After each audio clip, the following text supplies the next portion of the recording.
Jay Crawford, Adam the Bull, Garrett Bush, Dustin Fox, Jason Lloyd, Tyvis Powell, plus, ba-da-da-da-da, you're loving him, Mikey McNuggets. And so many big names, it would take me hours to say all of their names. The ultimate Cleveland sports show starts now. Booyah! Welcome, everybody. Now the weather outside is frightening. Hey, that's super. That right there, that's no suit he got on is crazy. I mean, that is. You got to be confident to come into work wearing that outfit. That is wild. That's Yeah. You think I lack confidence? Yeah. No, definitely not. He's a white defensive back. Yeah, that's true. That's true. He's hanging around black people his whole life. Been a unicorn my whole life. There it is, man. You know what I'm saying? Shout out to this, man. This is this has got about 3.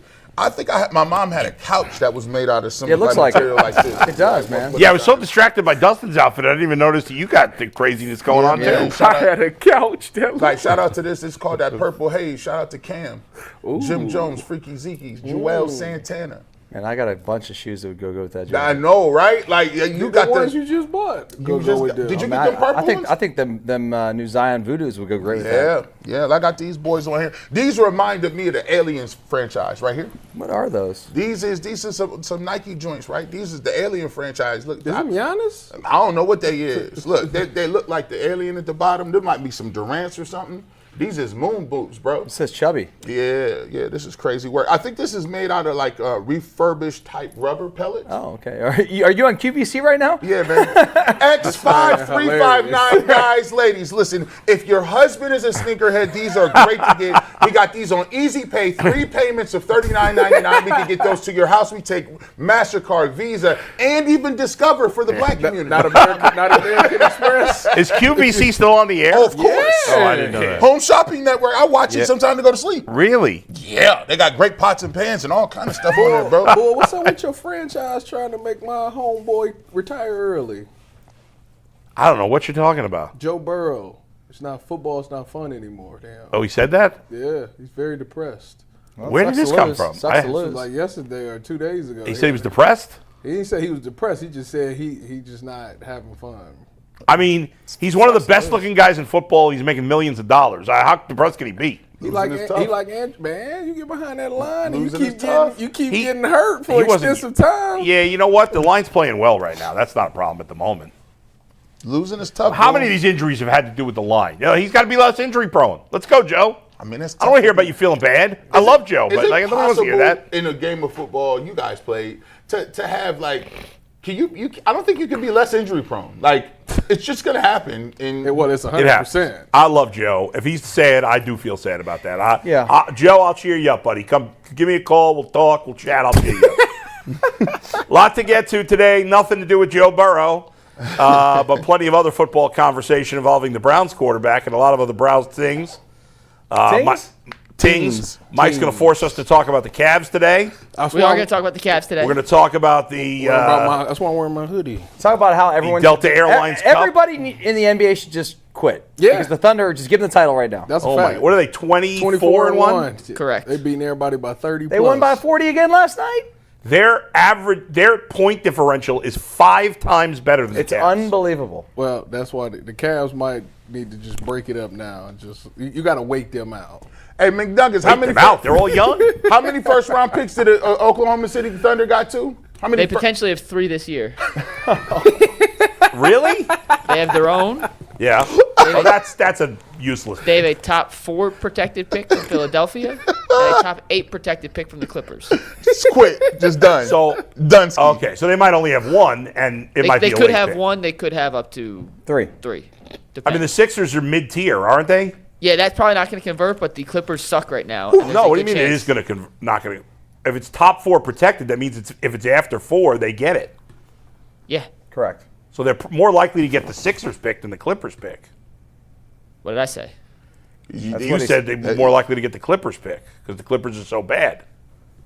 No? I maybe I have those 2 backwards. They're more likely to get the Clippers pick. I may have the protections backwards. Roll the tape But back. It doesn't matter. They're a dynasty. They have 12 first-round picks the next. And 4 they don't really need any of them because they already got a loaded team.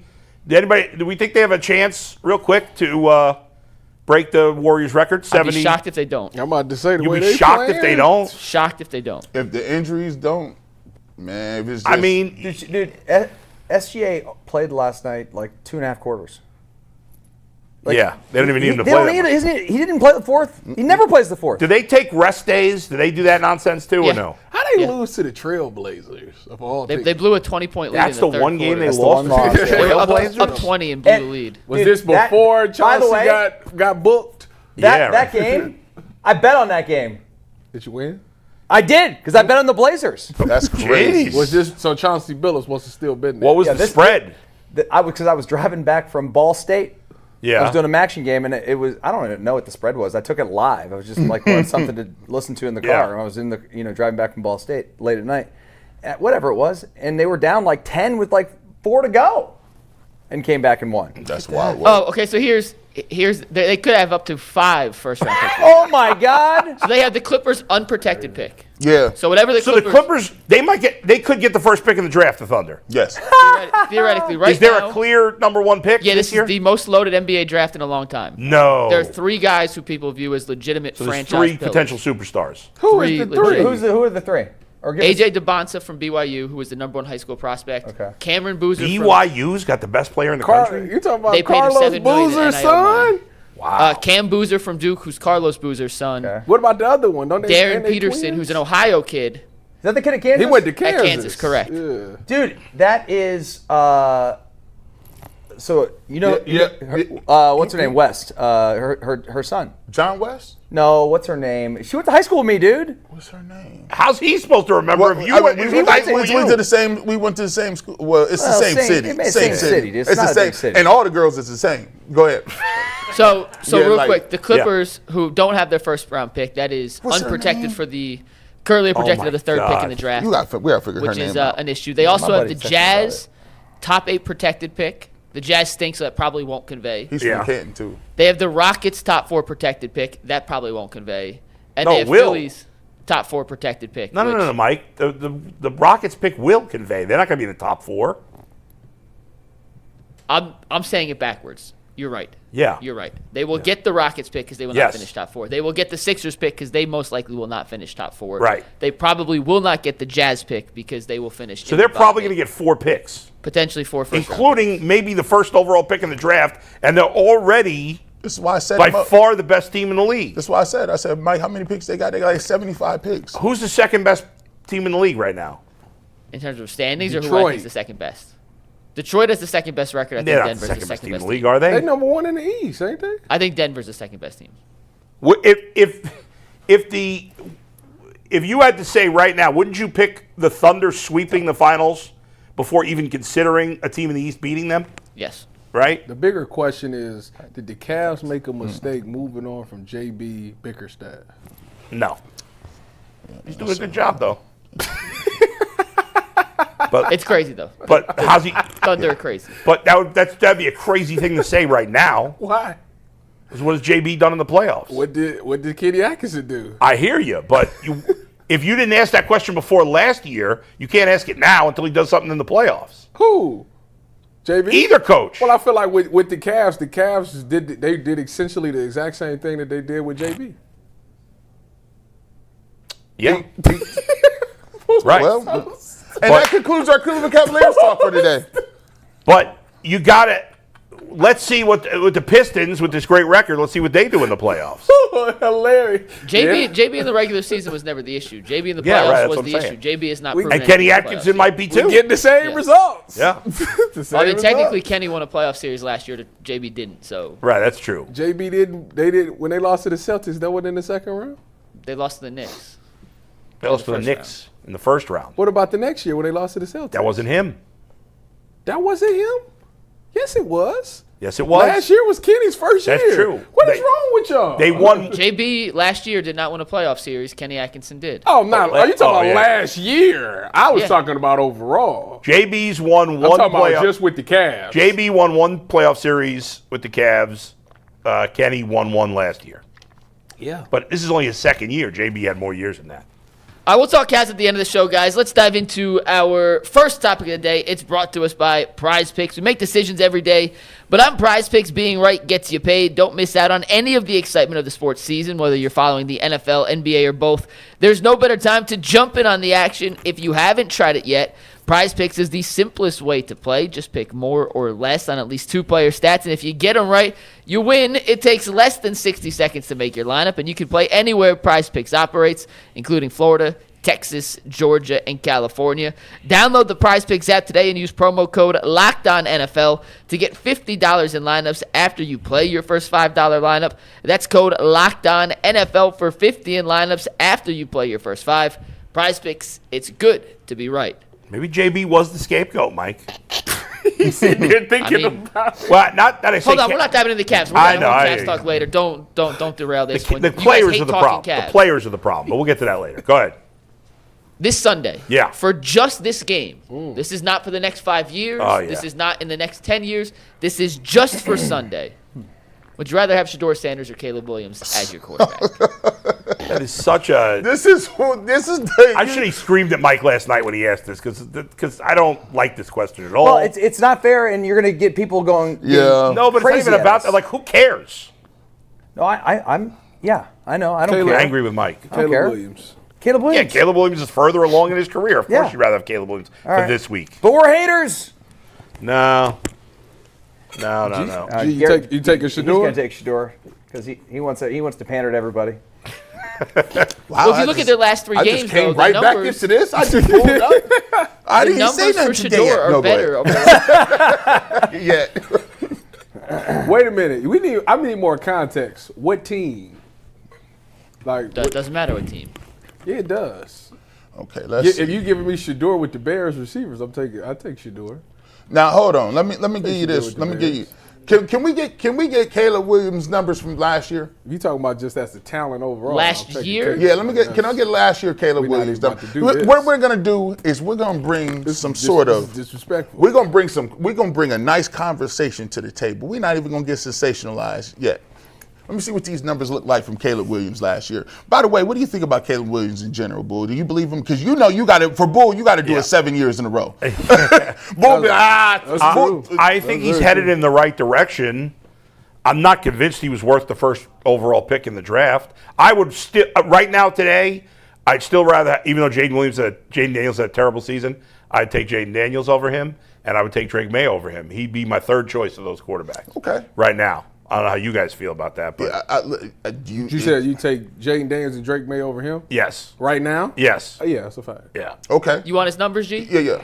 As a rookie, he threw for 3,541 yards, so 3,541. Okay.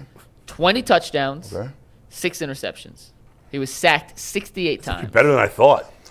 20 to not 6 bad. is a great ratio. That's not a bad. That's not bad. Season. Where is he at right now? That's not a bad season. This season, he has 19 touchdowns and 6 interceptions. Okay. He's thrown for 2,900 yards. He not.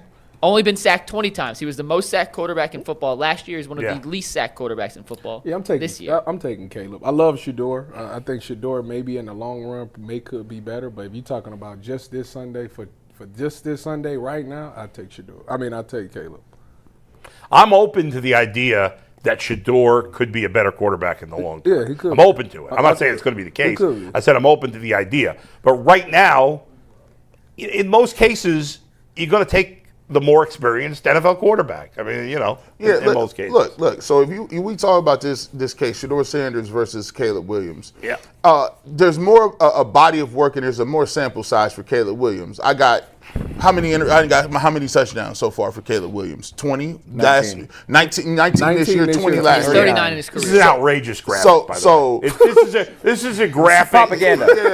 designed Well, to it's mislead and It's since anger. Shedor's become the starter. These are their numbers. Okay. It's What's misleading, and you misleading? know It says But, last all right, 3 whatever. games. It does not Now- say forever. now- It tells you exactly the timetable. Now let me tell you this. So here's how I'm gonna phrase it. So I feel like this is a testament to how well Shedeur Sanders is actually playing because this is actually even a question. It's wild work. The fact that 3 weeks ago we wasn't even talking about this dude getting on time, no minutes, no nothing. So now we 3 weeks in, and you're like, Well, the numbers ain't even that crazy. As a matter of fact, we was talking about it before that the numbers will be completely worse than Dylan Gabriel's. But now we see. No, because remember we did an exercise and we said who would finish with more passing touchdowns, and I think I said Shedeur. Because I was in my mind I kept saying he was going to start the Raiders game, and And by the way, how many touchdowns did Dylan got on the season? 7. 7. 6, 7. He was 7-2, right? 7-2, right? The Bears 7-2, played yeah. the Steelers, the Packers, and the Eagles the last 3 games. Yeah, right. That's why The Browns that's played silly. the Raiders, the Titans, The Niners. and the one good Niners. team, The question is who you take right now. You got to take. Come on, dog. You got to take Caleb Williams just on the body work. But let me just tell you this though. Let me tell you this. This is the true question. We've been going back and forth about what Shedeur Sanders is and what he ain't. Let me tell you something right now. So he already outplayed Cam Ward.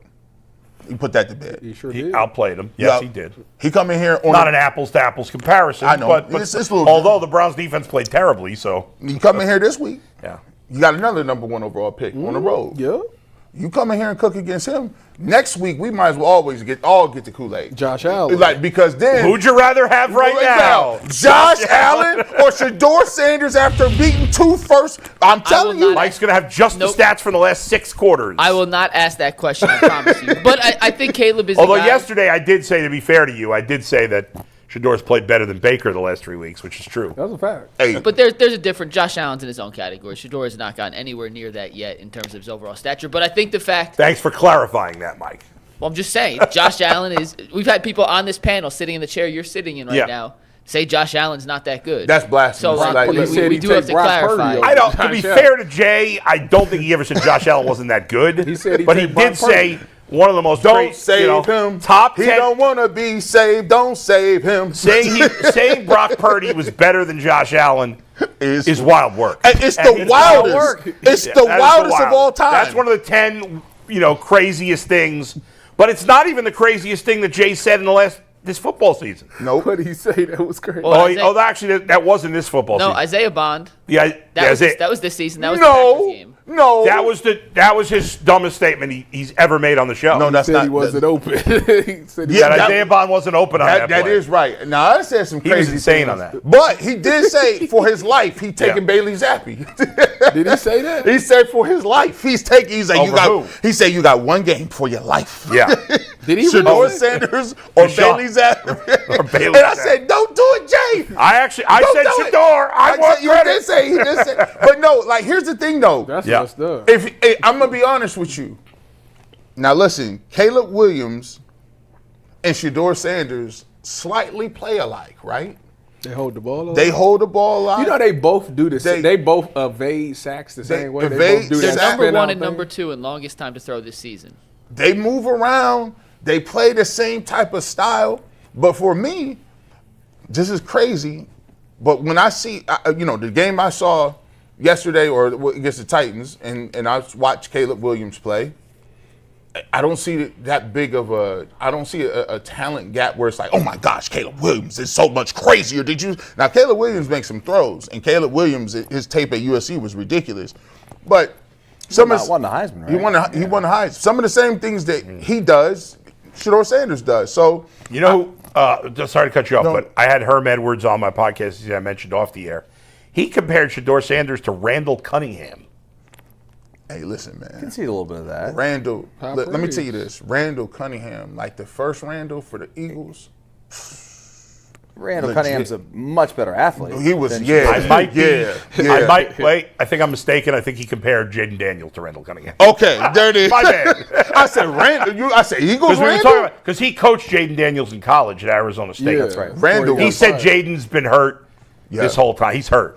He's Yeah. trying to play Shout through out, it, but he's shout out to Herm. But yeah, My Randall bad. My Cunningham bad. was to him. win. He's talking about Jaden. Hello, you play to win. Game? Yes, indeed. But no, yeah. Well, listen, we're gonna take him. Yeah. We'll take. I think everybody on the stage said Yeah, we'll yeah. take Caleb Williams. But let me tell you, it's all bets. If he come out here and ball this week, that's a nice body of work. 2 weeks, 2 first-round picks. That's a nice go. body of work.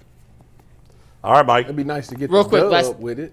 Last Yeah. thing on this, then we'll move on, play some Yeah. No Offense Riders next. But considering the fact that Shedeur is coming off the game he just had against Tennessee, considering the fact Caleb's coming off a game where he threw a game-losing interception in the red zone on that fourth down play call against, who was it last week, the Green Bay Packers. The ripple effects of momentum. Dustin, do you believe momentum for quarterbacks carry over week to week? Or Yes. is each individual week its own separate entity? I think it carries over. I think that, especially when you're a young player, I think it definitely carries over more so than maybe when you're a veteran. Like if you've been in the league for 15 years, and you've had great runs, and you have a bad week, you can shake it off. Like it's like you're like okay, but when you're a young player, I mean, Shedeur's started 3 games. If he had a bad game, well, then a quarter of his career is bad.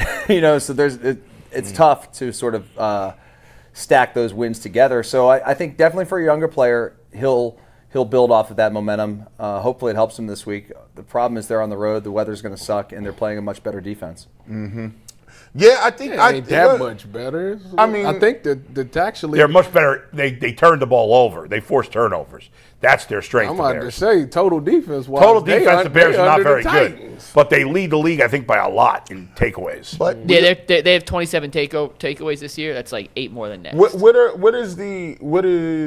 their record this year? 9-4. They went 9-4. from being the 1 seed in the playoffs before Sunday's slate started. Because they lost and the NFC so convoluted, they fell down to the 7th spot. So this is why the game is wild. tough. The game is tough not because of the defense or whatever. These dudes is playing for their playoff lives, man. Like these guys are desperate. The last few games of the season, they're gonna be locked in, and the Browns really don't have nothing to play for. So that's you're playing with your backup center. We know how the deficiencies of the Browns. Go Bucks. Yeah, we know. Hey, by the way, Luke Whippler, I heard, according to PFF, that he didn't give up a pressure. Go Bucks. That is correct. That Luke Whippler, wow. You know who? He's giving up some other things, apparently. You know what? You out of line. Do you know who Caleb Williams, who coaches Caleb Williams? Who coaches him? Like his quarterback coach? Is it the same dude? I don't know off the top of my head. Joe Thomas Barrett IV. Oh, really? Oh man, we talked when JT Barrett came on. We said he was going to be a coach. That was crazy. We was like, "Yo, you're going to be." He went with Ben Johnson, lead quarterback coach. Oh yeah. He definitely had that. I didn't know that. Yeah. All Shout right, out cool. to JT Barrett out there, man. What is Braxton Miller doing? Being a superstar in Columbus. He's still winning? He's a celebrity. I mean, For real? Doesn't need to do anything, right? That's crazy. Like he's just Timothy.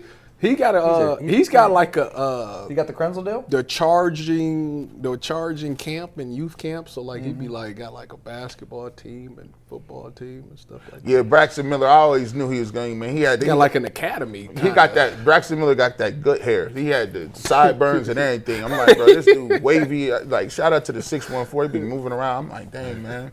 Don't ever let me get no sideburns like that. Y'all done. All right, Mike, it's time for Fence Riders. Let's play some No Fence Riders, guys. No Fence Riders today is brought to us by a new sponsor, ZocDoc. Guys, it's 2025, almost 2026. And the days of waiting for something to become a full-blown emergency before you see a doctor, well, they're over. No more just walking it off for 6 months. No more pretending that weird shoulder stiffness is just sleeping wrong. It's time to take your health seriously, and ZocDoc makes that easier than ever because staying healthy is more than just hitting the gym or eating right. It's actually about getting things checked out when something feels off. Stop putting off your doctor's appointments and get the care you need. Go to ZocDoc.com/LockedOnNFL to find and instantly book a top-rated doctor today. That is ZocDoc, ZocDoc.com/LockedOnNFL, ZocDoc.com/LockedOnNFL. All right, guys, time for a little No Fence Riders. And for the first time in a long time with No Fence Riders, we have a number for a quarterback passing yard stat that is not comically funny. Yeah, that's good. It's real. Shedeur threw positive. for 360 plus against the Titans. Obviously, we're not going to put it at that number. That is an unsustainable rate. But we went from 175 last week up 55 yards to 230 this week against the Bears. 230, that is the line. Will Shedeur throw for 230 plus against Chicago? This was a 5-3 split. Earl G, Jay Bull, and Tyvis said, yes, he will. Dustin, myself, and Jason said, no, he won't. And before I tell you why I said no, remember, I nailed all the Fence Riders last week and was ridiculed by you, Bull, and I'm looking at you. You got them all right? I was 6-0 last week. Yeah, he yes. was 6-0. Oh, that's impressive. We had to tell the post game chat too. I said, y'all got to step up. He was right on everything. 6-0. 6-0, bro. 6-0. That was the first time for everything. I told you all week it was going to happen. Yeah. I laid out exactly what was going to happen. It did. Why do you think it went over? And then me and Dustin will tell you why it's not going to. Okay. Why do I think it's going over? Correct. Because I think the Bears are like the Browns defense is not going to play as bad as they did last week. I get it, but I do think you have the Malik Collins injury. Isn't somebody else injured on defense? What's Denzel's status? I believe he's going to play. Okay, It's trending in that direction. Okay. I just think the Browns, you're playing some good offensive teams here down the stretch, and I think the Browns defense is going to give up more points than they were early in the season, especially in the road game. I know it's going to be cold, so you're like, well, it should be a passing game. Well, a running game. Well, it was supposed to be that last week. The Browns cannot run the ball very well right now. Judkins is a good player, but the Browns can't can't run block right now. They're not any good at it. And so I think between the fact that they're struggling to run, the fact that their defense is down a little bit, and they're playing a good offensive team, I think they have to keep up. So I think he's going to throw the ball more. I just think that with the run game not being efficient as it is, their run game now essentially is the swing pass, which counts as yards for Shedeur. So I think that's been some of their most explosive plays these last couple of weeks. You think Jerome Ford against the Raiders. You think Quinshawn last week. Yep. Like, they get a lot of explosive plays. Dylan Sampson had a big play. Screens and swing passes like that. So I think that, to me, is how they're going to run the ball, which also adds to Shedeur's numbers. And I also believe that Chicago will go up, which means it's going to force the Browns to have to pass. Yep.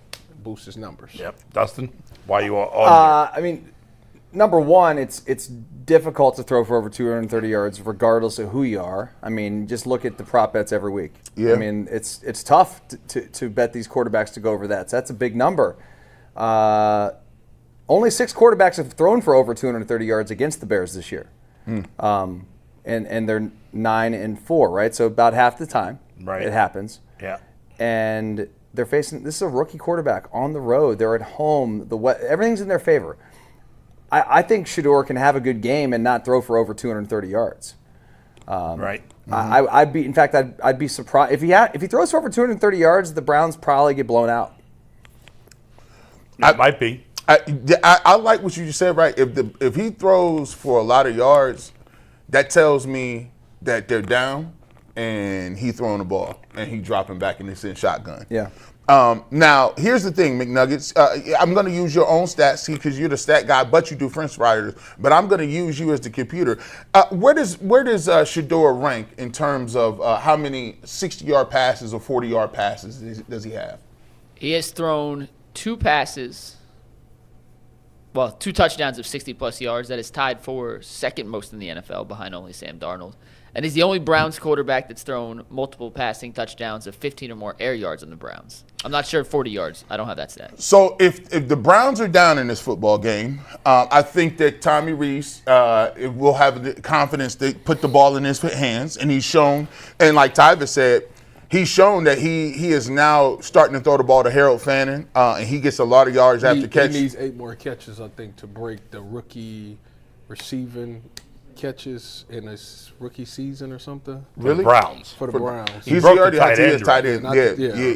So long story short, I do think he'll get over that 220, 230? Because I do believe in this game, I think the Browns will be down in the fourth quarter, and they may be down by like 10. Yeah. And he'll put the ball in the air.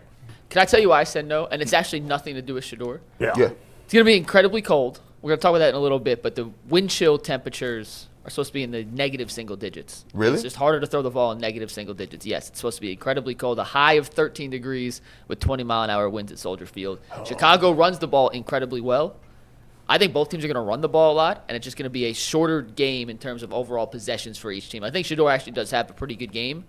I just think 230 is too high of a number. But how the Browns going to run the ball a lot? They can't run. I think both teams are going to try and run the ball a lot because it's really hard to throw the football in weather that cold. I actually asked Quell, I was like, hey, when you're in the cold weather,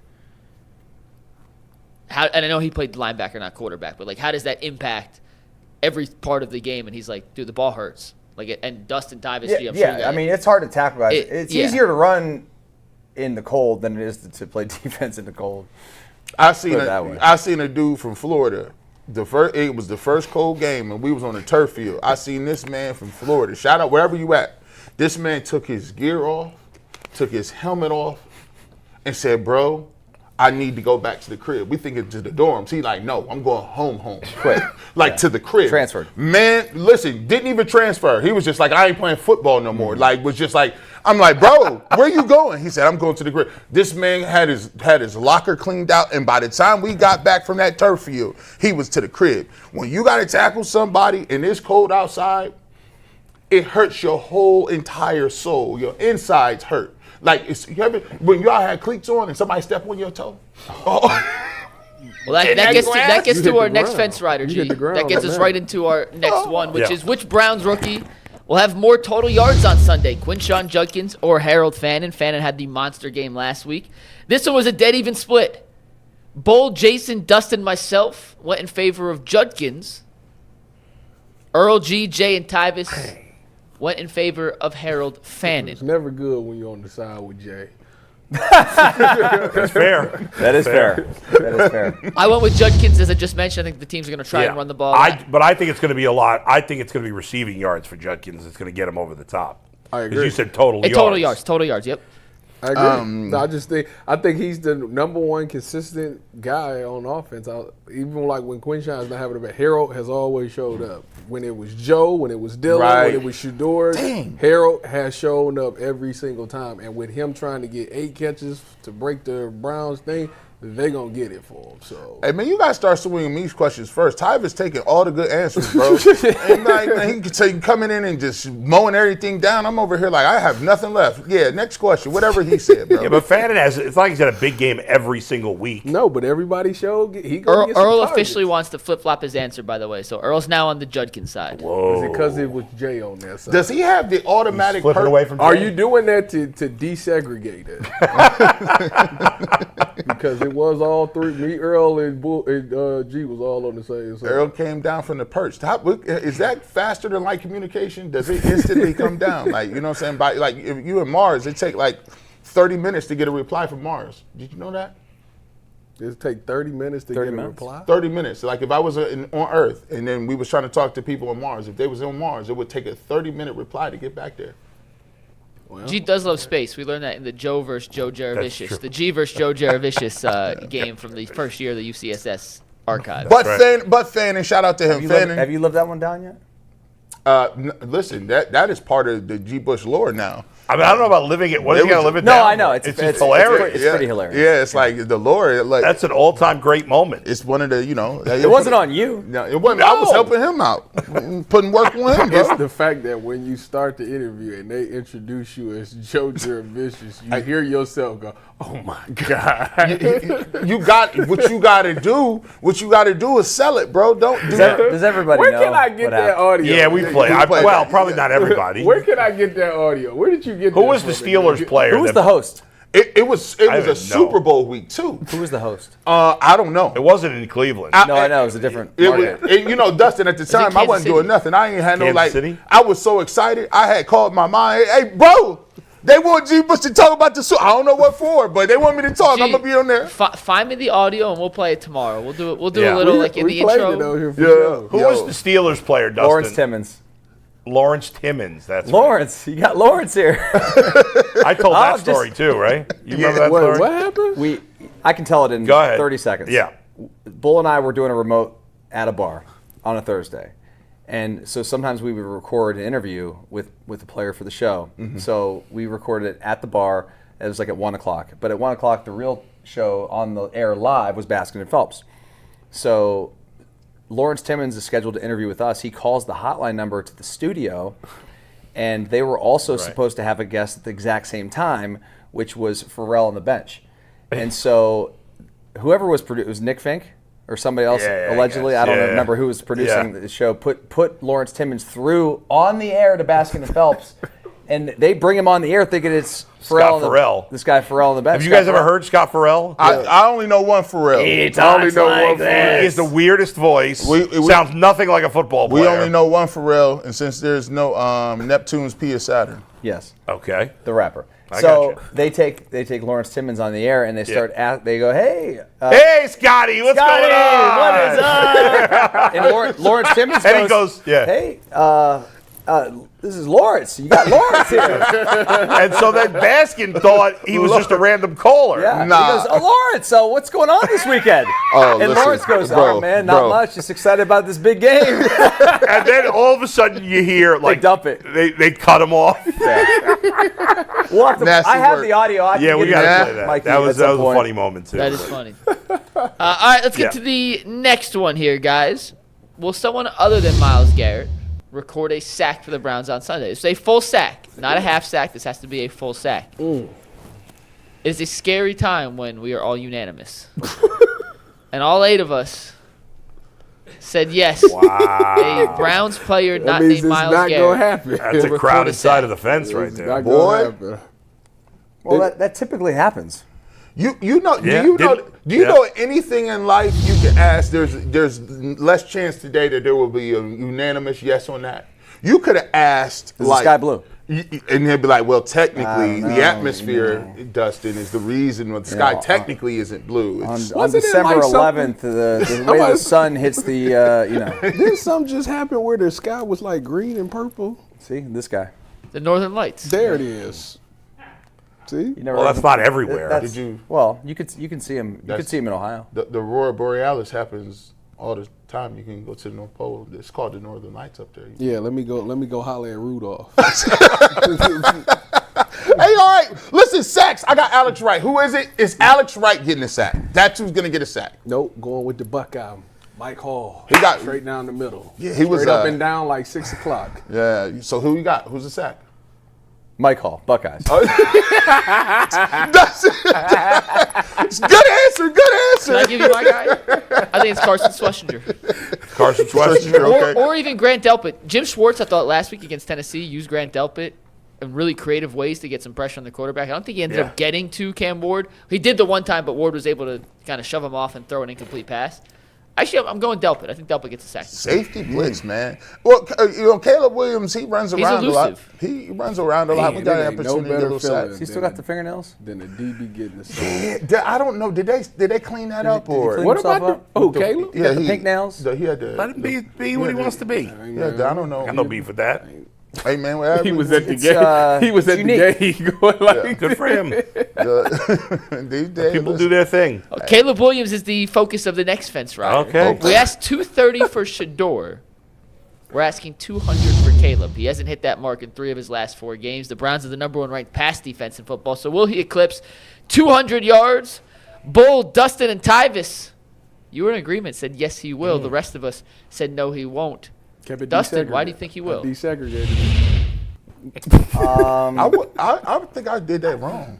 Go ahead. I don't have a great answer. I'll be honest with you. I think that he'll throw for 205 at 210. It's not going to be like he's throwing for 300 yards. I think that it's going to be somewhere close to that. I also think it's going to be tough to run against this Browns defense as well. Although it wasn't last week. Yeah. I think that he's gonna go for over 200 yards because he's got really good receivers, guys. That's why. Yeah, he does. That's why I think it's gonna happen. I think our secondary is good. I'm confident in them, but they have the tendency of giving up stuff. Yeah, I mean, like the Titans. Everybody. The Titans. I hadn't heard of any of their receivers. Exactly. And the Titans, if Cam Ward missed on a couple, like just right off the edge, like. He threw a couple of them footballs could have been if he had a little more time and he threw a better ball. They was open on those. I lied to I don't know if I just was mixed up on this, but yeah, he's definitely getting to over 200. I got to change this answer. He's getting at least 215. The person I'm most concerned about is Miles Harden. He got DJ Moore probably in the slot. Oh, that's work. They got a couple good tight ends too, right? And DJ Moore got left out of the game playing last week, so they're going to try to make sure he in the game playing this week. Colston Loveland is a rookie. Yeah, Colston Loveland. He's actually the first tight end taken, even though having a pretty good year too. Tyler Warren wasn't it? I think Colston Loveland was drafted before Warren. Which was a mistake. They tripping. Well, they ain't better than the guy we got. We got the real 40. Well, Warren's been the best. Yeah. Warren's been the best, and Fannon's been a close second. No. Yeah, I mean, I got too many ties. I gotta go with the home crib plus. Plus, he's a Mac dude. I gotta say, he's a 3rd round pick. If you factor in value of the pick, that he's number one. There you go. Man, Ohio State need to get a beastie tight end. Yeah. Y'all don't never feature him like that, bro. Y'all all the balls go to receivers. Cade Stover was balling. Max Clare was supposed to have a year this year. I don't know what. And this is. Can we get to what happened to your boy Ryan Day? What happened? You both y'all here? Was y'all mad at the L? No, Mad at the L? I wasn't. Yeah, I mean, I was disappointed. Mad? I don't get mad, but it was disappointing because they had the ball twice in the red zone, 3rd and 1, and didn't get a point. Can't kick that field goal. Can't kick that field goal. Yeah, I mean, field goals in college it's a loser mentality. Yeah. I think they're gonna miss all the time in college. But now they're gonna. I agree with you. But they're gonna run roughshod over the playoffs, I think. Yeah, of course. I think they're gonna win the whole thing. Now they're gonna be motivated. They're gonna have them doing 2-a-days. Yeah, they're gonna have them dudes cooking all practice, all winter. Talk about you ain't even beat me in Indiana. What y'all gonna do? They gonna come out smoking. Yeah. All right, 2 more guys. We saw last week the Browns run the wild dog in a goal-to-go situation. Did not work. We heard Tommy Reese and Kevin Stefanski talk about it this week. So the question is, will the Browns run the wild dog at least one snap, just one single snap in a goal-to-go situation? So this could be from the 50-yard line, does not count. In the goal-to-go situation, will we see at least one snap? By the way, should it be wild dog D-A-W-D? Correct. It should be. Correct. It should be. Correct. It should be. Yeah. I sent it to Anthony as Dawg. That's a bad job out of me. This is not an Anthony. The answers. They 100% will. 5-3 in favor of yes. Dustin, you say 100% yes, they will. Yeah, and here's why. You said yeah. The entire world saw I'm surprised the other 3 said no. 2-point conversion craziness that didn't work. Mm-hmm. And so now everyone probably thinks that it's just every time it's not going to work. And opposing defenses probably think the Browns are not going to go back to that. No, you go back to it. It's been successful. It's been successful. You go back to it. It was a brain fart on Quinshawn's part. I think that, obviously they intended for it to work. It worked in practice, I'm sure, as Shedeur had pointed out to Mr. Grossi. And that was a stupid question. Let's be honest. that was Tony Grossi asked that question? That's your commentary. I think that they will go back to it this week, and I think it will work. Here's why I say no. So I said you love this play. You didn't love it last week, but you love it. They're not winning no wild dog no more. None. What are you talking about? Not this game. Not this game? Not this game. With negative wind chill. Explain yourself, young man. Here's how we going to. As cold as it's going to be. So last game, inside the red zone, how many touchdowns did Shedeur Sanders have? I believe 3, right? Inside the red zone? Inside the red zone. He had the scramble. I can't remember. He had 3. The fan in the scramble, and then Njoku. Correct. So what I want to do, is if he's shown the ability to scramble and to evade the rush, I want to give him a run-pass option, which I saw he could be pinpoint accurate to Fannin as well as David Njoku, right? So what I want to do is I would like, if he's put those numbers on the board, I want to give him the opportunity to handle the football on a goal line situation. Because frankly, I trust him to make a better decision than Quinshawn Judkins. Personally, I would really almost never take my quarterback off the field in the red zone. I wouldn't either. But they like doing it, and they ran it with Dylan Gabriel too.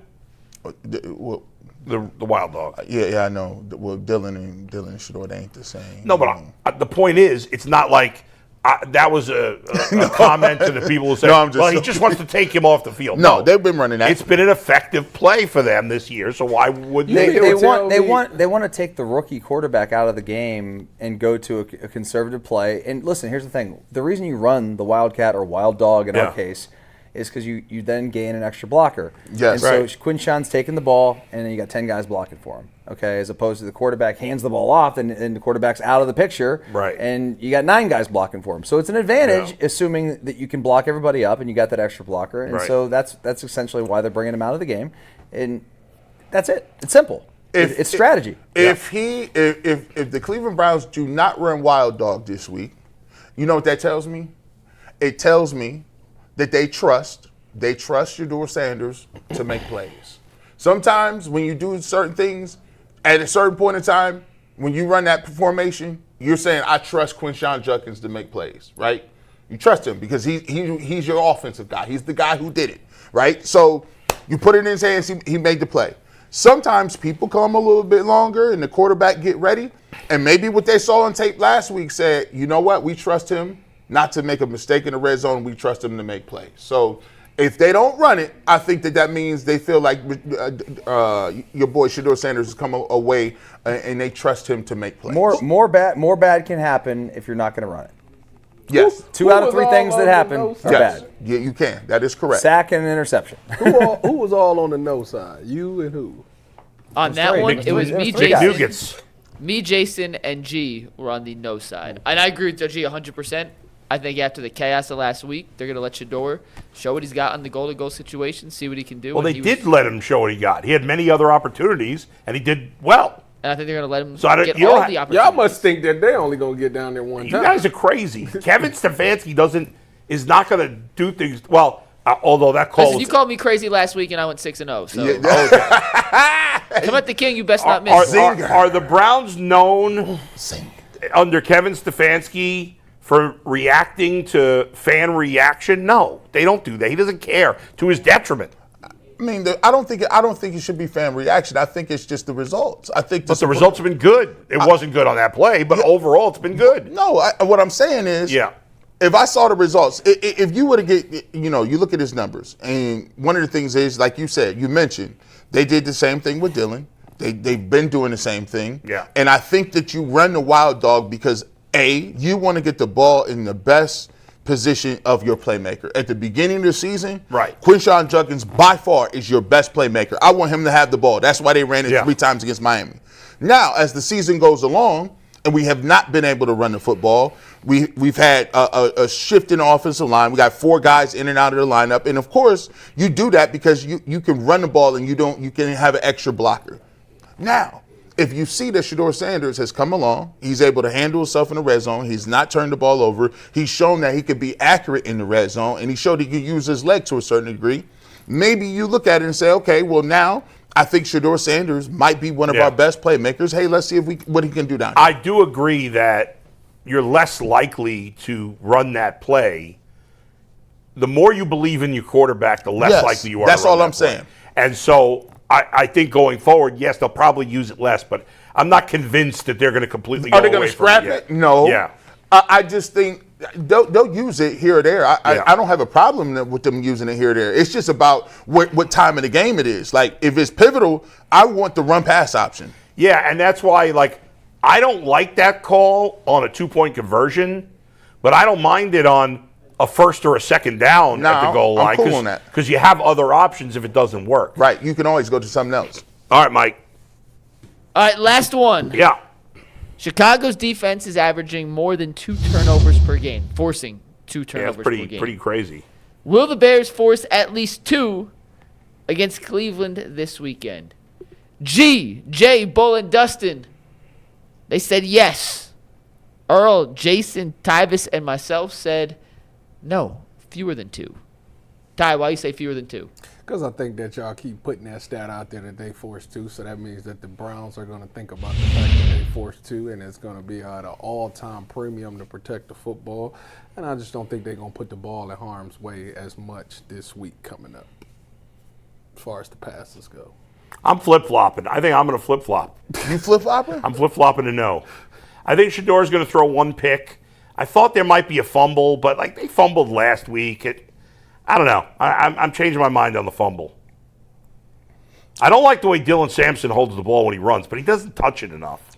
So I'm going to 1 turnover instead of 2, so I'm going to flip-flop. If I was on NCAA, I'm cool with moving him to a slot receiver. That is his his goal. That receiver we had that was good he was a running back returner, and then you talking Duke about Johnson? No, but he was a good pass catcher. Demetric Felton. That's him. Random UCLA. He wasn't good though. They had him spot shadow. They had him doing. Duke Johnson had way more. Duke Johnson is way more much better player here. But Demetric Felton, I used to be like, man, when he catch that ball on that punt, he looked like he goes. He gone for 8 seconds. He never did. That just goes to show you the Browns, man. We be hyping everything up, everything moving. We thought we had us one, we didn't. No, listen. The last good return guy they had was Josh Cribbs. Nah, Travis Benjamin used to Travis cook. Benjamin, yes, you're right. What happened to him? He went to the Chargers. And then he just kind of fell off a cliff. Yeah, just, cats don't be. Dude, he weighed 147 Yeah, pounds. that's true. He was hard to stay healthy. Yeah, that's true. Yeah, But no, I got him. I think Shedeur will throw an interception this week. And frankly, I don't got a problem with it. That's the risk of throwing the ball downfield. I want you to be aggressive down the field. Now, don't be stupid, but be aggressive if you get a ball tipped or something. But I do think that they might. I mean, they fumbled a snap last week. They be fumbling snaps. It's cold. Running backs put the ball on the ground. And if all you got to do is add special teams in there, and we ain't fielding none of these punts. If Laverdane is back there, he might get a ball up 3 times. Next time we do Fence Ride, I meant to do it today. I got sidetracked. I apologize. We're going to make these community tab questions the morning of, and I'm going to read the fan results of these questions. I like that. By the way. So my bad today. Next week, I promise I'll get that in for you guys. And by the way, how come, all of a sudden you went 6-0? We've never had any records on anybody all of a sudden ever. Talk your stuff. What else? We've been doing this 3 That's years. what I'm talking. There's Talk never your been stuff. stats for anybody, but all of a sudden we got your 6-0 stat. Because I was very fishy, Mike. I was on an island for all those last week. I sat in the chair with you and Dustin 3 days in a row. First time I've ever had the same 3-person panel 3 days in a row, and I was out there saying, hey, Shedeur's got to let it rip. The guys are open. I think he's going to start trusting his eyes more, start trusting his receivers. And he did that, Bull. So you know what? Nobody else has ever gone 6-0 on that? Hey, no, you actually have had a couple 6-0 weeks. We call that being. But no one cares when you go 6-0. We call that being the first base coach. He over there taking stats. Balls. Right. Hey, how many innings has Jeff pitched? Yeah. He's 6 innings, coach. He only have 4 a week. Okay. You over there taking that little small Palm Pilot. Would you like me to update the records next week based off how we went this time? Where are they at? No, I'm not going back and doing the whole season. Yes, we should have been upgrading these records, bro. You guys are flip-flopping all the time. Let's get Steve Becker on that. Let's let him do that. All right, Steve Becker from now on. Come on, Steve. Be the official Steve must not be watching live today because he hasn't texted us once. What's the game? We usually get at least 17 that I texts played during with the Jay. show. What's that game? True and false. Bring that back. True or false? Yeah, where's that been? I don't never be on the panel with Jay no more. Yeah, we've had so much football to talk about. We have 2 guests every day, so it's tough to fit in. Too many like guests that. sometimes. So much Zach Jackson, speaking of guests, is running a little late. There was a dead stop accident. Oh boy. Coming from he's leaving from Berea because he was just y'all traffic is terrible. He'll be here in 10 minutes. The roads were We'll get to Tommy, not Tommy. We'll get to Zach in a second. But we got another topic first. It's brought to us by FanDuel. Sundays move fast. One big play. Suddenly everything feels different. That's what makes live betting with FanDuel so exciting. You're not just watching the game. You're reacting to it in real time. If you want to be right in the middle of the action, head over to FanDuel.com/UCSS and place your live bets all season long. FanDuel, the game moves fast, and so can you. All right, guys, we mentioned the weather a few times, but let's dive into the actual numbers. According to weather.com, this is the projected forecast for Sunday at 1 p.m. in Chicago. High temperature of 13 degrees, low temp of 5 degrees, 15 to 20 mile an hour northwest winds. I'm not quite sure how that impacts in Soldier Field. Wind chill with those can get as low as -10 and an 8% chance of snow. I need to put my coat on right now looking at that. Yeah, that's not fun. I'm getting cold right now. For the guys who have played in temperatures like this, how much of an impact does that have on not just the quarterbacks, but the overall game? It has a very, very large impact on the game. Now, listen, the coldest games that I ever played in, when I played in the NFL, and I know the haters out there will say, well, you barely played in the NFL, and that's true.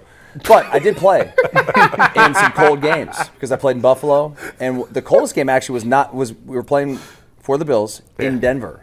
Right. Oh. And it was at kickoff 10 degrees. Yeah. And wind chill was obviously colder than that. And I didn't play defense the whole game. I was playing special teams. So that was harder. That's even worse. Yeah. Because I'm playing 10 snaps or 12 snaps a game. Can't stay warm. No. So the entire game, you're just trying to stay warm. So you got to sprint down on a kickoff, and then the next time you go on the field, it may be 30 minutes later.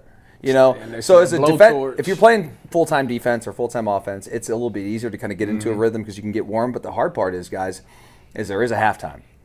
And when you go, that's the worst. Don't get that sweat going. You go inside and Are you changing your clothes? Do you change your undershirt or anything? No. You don't take nothing. No. Unless you're Tom Brady. Yeah. Then you go in and take a hot shower. Right. Get your hair together. Get a massage. Whatever. These dudes, bro.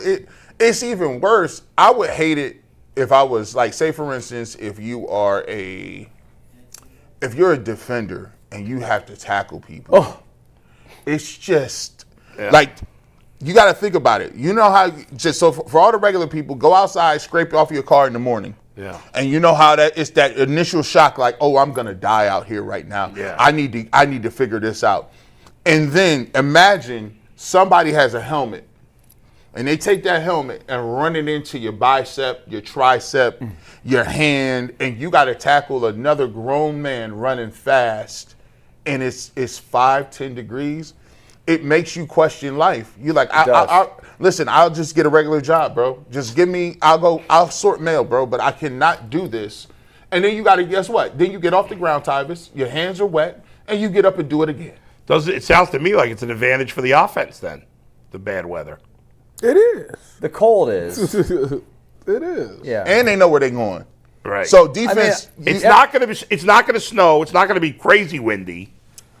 that bitter cold It's bitter. It's bitter. The only time that you really like extremely cold is when you're on the field.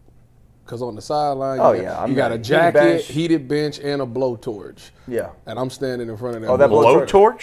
Yeah, that thing hot, boy. You'll see, trust me, you're going to see everybody huddled around that thing before you're going to take the field, because this is it. I've never in my life been so motivated to go 3 and out, ever. I used to look at, in college, I was like, Joey, we ain't messing. We got to get back to that sideline. It is too cold out here to be doing these 10-play drives. Let's just get 3 and out and let's get back to the Which coach used to give out the hand warmers for y'all? Like, did y'all have, like, did you just have them on deck? Could you go get them?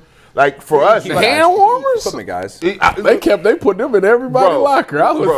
We was at Mac schools, bro. We had the welfare hand warmers. It was like, yo, you get a box.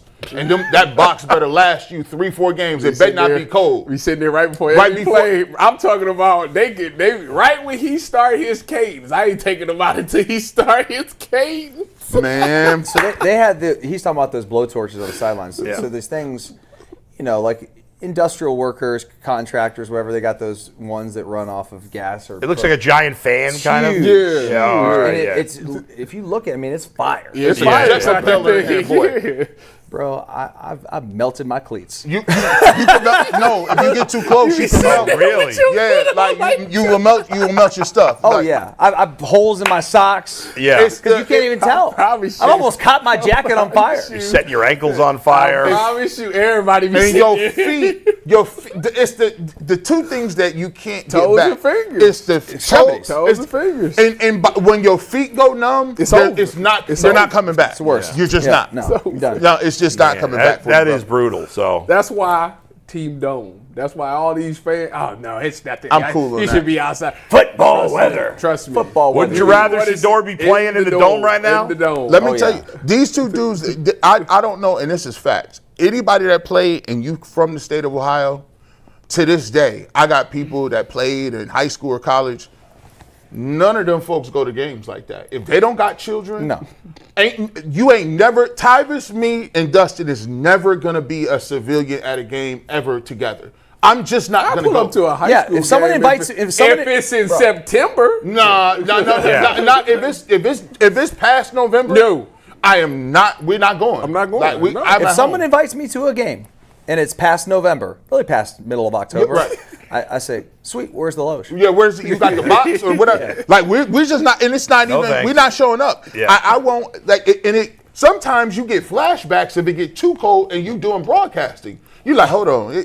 I just did it. cool. I just did it for the. I did a game at Western Kentucky last year, last game of the year, Thanksgiving. Same time as Michigan. We're in Western Kentucky. It's gray as gray could be. Man. It was the coldest I'd ever been during a game broadcasting. And then you flash back. Just instantly like, hold on. let me give you my one freezing cold broadcasting experience. This is actually a funny story. Does it involve a toilet?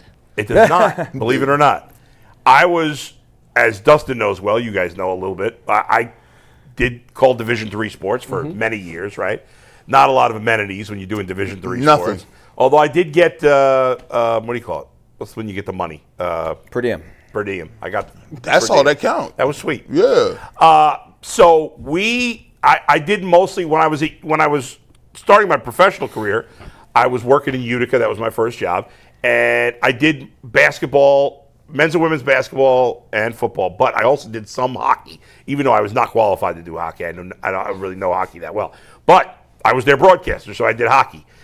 I can't remember the name of the school, but there was one school we played against that their arena had a roof, but it was an outdoor arena. There was no side wall. There was like a wall on one side, on two sides. There was a roof, and then the other two sides just had columns. It was open. No walls is crazy.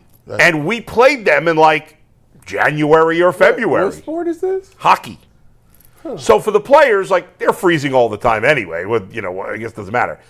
I'm doing a broadcast now. It's radio, so I'm wearing a hat. I'm wearing 2 sets of gloves, 2 jackets, including a winter coat. My water bottle froze. That's how cold it was. It was probably 0 degrees, and I don't get to play and run around. My fat ass. I'm just sitting there, for 2 hours, 2.5 hours, whatever it is. But I can't believe it. I wonder if that school still has. Why would they build it? It was old. Crazy. It was really old. And they had just never put a wall. I don't know. Nuts. That cold. That would be Speaking awful. of D3, me and Red Guy did a playoff game. Yeah. Mount Union at Oshkosh, Wisconsin. Oh, yeah. They're really good. Mount Union's the best. This was semifinals. Yeah. In December in Oshkosh, Wisconsin, bro. Yeah. And it was about, I think it was like 16 degrees at kickoff. Yeah. I love watching Mount Union In games. the booth, open air booth. I don't think people realize here. No, I mean, the windows are open and no heat inside. Right, you're Dude, right. you and I both lived in Western New York. Western New York is way worse than Cleveland. Oh, yeah. Way worse. Oh, yeah. Snow, cold, all of it. Yeah. Way worse weather. Way worse. It's terrible. There'll be. I remember there was There's nowhere to go. Nowhere to go. The lake is just right there. It's just. I don't yeah. understand why people like it though. Like, I don't like it. no, I'm just like fans. Well, we don't need a dog. Oh. Like, what are you talking about? Like, what? They think there's an advantage in playing in that kind have one of the worst records in that stadium. Yeah. What advantage did we ever have? None. Yeah, Ben It's the Roethlisberger. most winningest quarterback in that stadium. Well, Baker passed him. Oh, that's right. But when they close this stadium, Ben Roethlisberger is going to probably have the second most wins in the history of that stadium. That's how bad. Will the Browns get a home playoff game before I hope they so. leave That stadium? in 28. That's the send off. Bull, come on. That's the send off. It's going to be hard. You got to win the division. Hey, shout out to Darren Smith. Somebody saying the Chiefs fell off. The big bad Bulls Right, but is the done. Chiefs don't matter. You got to win the division. Wild card teams don't. Yeah. You have to win the division. This was the year. Yeah. This was the year. Like, are the Ravens and Steelers going to be bad again? Mediocre? Well, the I mean, Steelers will. still got to figure out the quarterback situation. Right. Lamar might take a step back. I mean, he's might- hurt this year, he right? might. I'm just saying. Like, what is that? 2 seasons from now? 3 seasons from now? And he Joe- might be. and The Joe running Burrow- ability might not be the same. If they're healthy, Burrow and Lamar are still in the prime but of their the career. Bengals is destroying Joe Burrow's mental health right now. They are. They That's just true. about to pull an Andrew. Is Luck. it possible? Yeah. I mean, if Shedeur's the real deal, it's possible. Mm-hmm. But they haven't won a division since 1989. It's kind of wild. You know what? The Central. You know what? Yeah. Next year they're gonna win the division. You heard it Although here you're first. the one who said they say were that going to go every 9-8. I can't. No, I didn't say that. Tyvis might be the new Duke of New Jersey. Like I haven't said nothing wild in weeks. Like I've been very measured, bro. This dude, he had 9 wins this year. Yeah. He got him calling out for the division. This is crazy, bro. I don't understand it, man. Like Tyvis didn't really You gotta win. see the vision. You gotta see the vision. You know what? As of lately, I've been watching Jordan Tyson and Carnell Tate's tape to see which one. Like, Yeah, who do you like better? I don't know. Don't be biased. That's what I'm saying. I'm not trying to be He biased. said he said he had Tyson last week. I said You'd be good with either of them, wouldn't you? Yeah, I think for what the Browns need, I think I might take Tyson. How big is he? 6'2". You know what's gonna come 6'3". down to? 40 At times? 40 times. Every time. But I think Tyson is better with the ball in his hands. But I would say that Carnell is more pro-ready. If Carnell Tate come out here and run anything in a low 4.4, he high is. 4.3, he do a 4.3 because people don't think he that fast in their mind. That man average catch is 17.8 a game. He run a 4.3, it's over. Any 4-3. All right, let's bring in Zach Jackson. We'll send it to Mike first. What is going on? Why is Steve sitting over there? Yeah, why is Steve sitting over We got there? a little Car Gurus action. Hey, check out cargurus.com at cargurus.com. Why is Steve sitting The Ultimate Cleveland Sports Show is brought to you by Car Gurus. I forgot that Zach was here today, so I had to run out, get the microphone. Mike is switching the cameras right now. He's doing a great job. I'm just going to do this. I'm going to go home after this. I got like coffee to drink and stuff. So Okay. Anyway, Zach, car shopping. Oh, you're reading this? I'm doing the read. Let's go. Let's hear it. Let's go. Let's put it back up there. Let's I'm cook. a media member. I can do this. Go ahead. Some people. I'm actually a media member. All right, let's hear it. So, Mike, you want to take the graphic? Thank you. Yeah. Take it full, Mike. We take it full? We take it full? Yeah, Get that man's graphics. Full. I've Tag always board full? wanted Mike, punch up 27. Go ahead. Yeah, car shopping should feel exciting, not confusing. And with Car Gurus, you get the confidence you deserve. They cut through all the noise so you can actually see the best deals on the cars you want, because when it comes to the big purchase, you deserve the best deal. And Car Gurus makes the whole process simple by giving you real information, real deal savings, and more listings than anyone else, so you can shop the way you want. Car Guru connects you with trusted dealerships with a transparent and hassle-free buying process.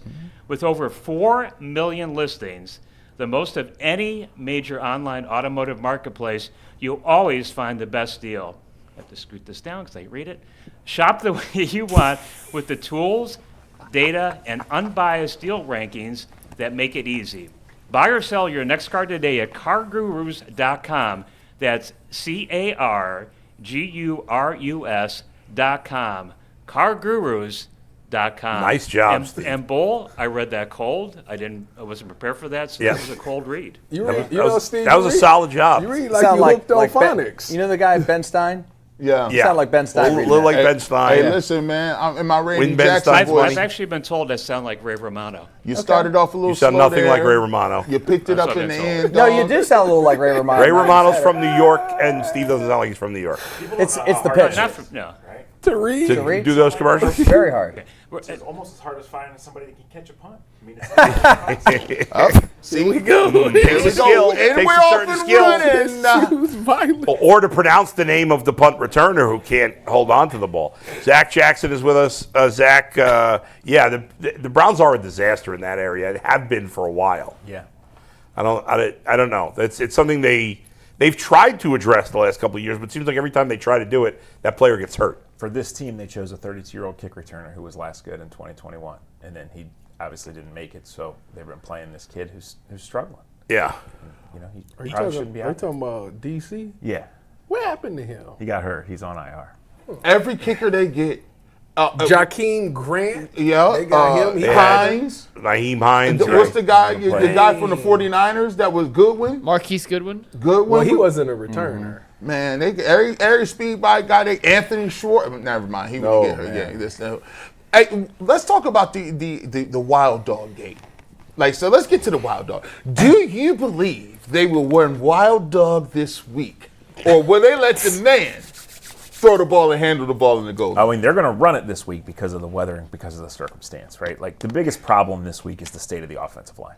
You lose Pochik, you don't know. Probably not Conklin. We'll see. He's still got 72 hours, right? But that is a big downgrade from a big physical center who's played 9 years in the league to Luke Whippler. It just is, right? And you're really struggling at tackle all year long. Yeah. KT Levison plays his butt off, but he's just not very good. Yeah, And then right. you had a new right guard last week too. So all sorts of communication issues and all sorts of things. So Yeah. they're up against it. That to me is the big thing. But as far as that package, I do expect him to run it.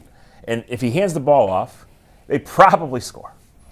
But I think it showed I just don't think they had the feel for the situation. Right? The kid brought you all the way back. Let him make the play. Right. And it's hard because you look at it and he's there. And if Larvin cuts the right way, he walks in, but he still had to make the right cut. And the ball has to be there. So second straight week that in a huge leverage situation, you put the ball in somebody's hands who's in a spot they're not used to. Fannin taking the snap 2 weeks ago, and last week Judkins taking that and having to hand it off. So it just doesn't make – it's just outsmarting. And I think that's ultimately at the end for Stefanski, that's what it's going to be. Like, he did some good things, and ultimately he was too smart for his own good in some situations.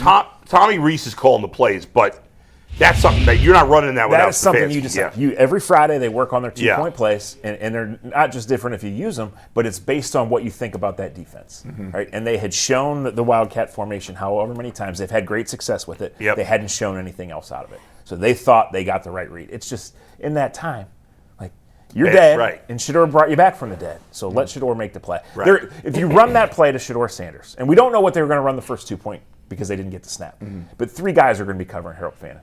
So somebody's going to be open. Yeah, that's true. Maybe I'm giving the Titans too much credit. Yeah. Do you think ultimately, where do you think that Kevin is in the state of being back next year? I think it's probably highly unlikely.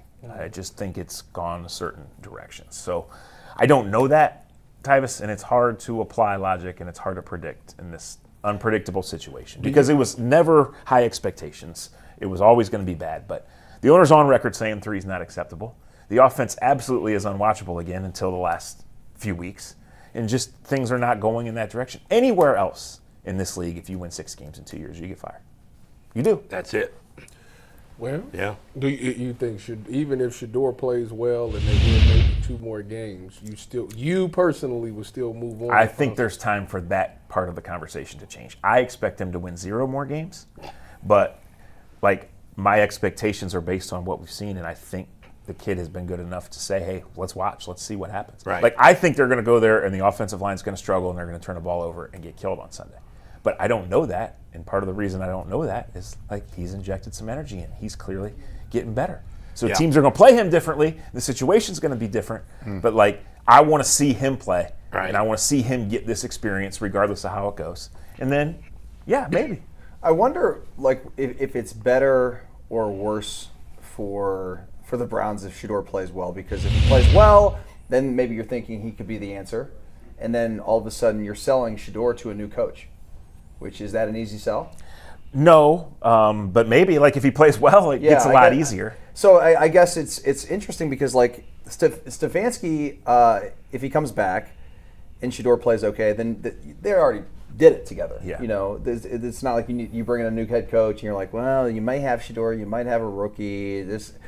I don't know. It's just a dicey situation overall because it could go really well for the Browns, meaning Shedeur plays great, and then you don't have to use a first-round pick on a quarterback. You don't have to pay this kid for 3 years because he's a rookie. That would be the ideal situation, wouldn't it? Yeah, it's the way out, right? Finding your own Brock Purdy is the way out. The Browns have never been lucky in the history of the Browns. No. Since they've been back. Never been lucky. And very few times has there been a conversation as simple as, is it Shedeur or not? Is he good enough or not? Because it's not that simple, right? So alignment's the buzzword, and that's what you want to have. And they clearly don't have it here. They might be best friends behind the scene, but we watch on Sundays, and the team stinks. And that's in front of. So where we are with the alignment on who's taking the blame, who thinks that they're really building something, who would stand up and say Shedeur's the guy for next year and do that. We don't know any of those things. Right. And until you have that, you're going to have a question that you ask that we don't really have an answer for. And let's say, I think, and I mentioned this morning on our podcast, everybody's taking the extreme view of, if Shedeur plays great, well, he's the guy and we're going to move forward. And if he plays terrible, well, he's not the guy, we're going to draft somebody. But the most likely scenario is that he plays somewhere in between. Yeah. And you're he might be the guy. I'm not 100% sure. I'm saying that's what the organization might think, right? And if the Browns don't love any of the quarterbacks, I don't know about you, Zach. I'm not convinced that any of the quarterbacks in this draft are better than Shedeur.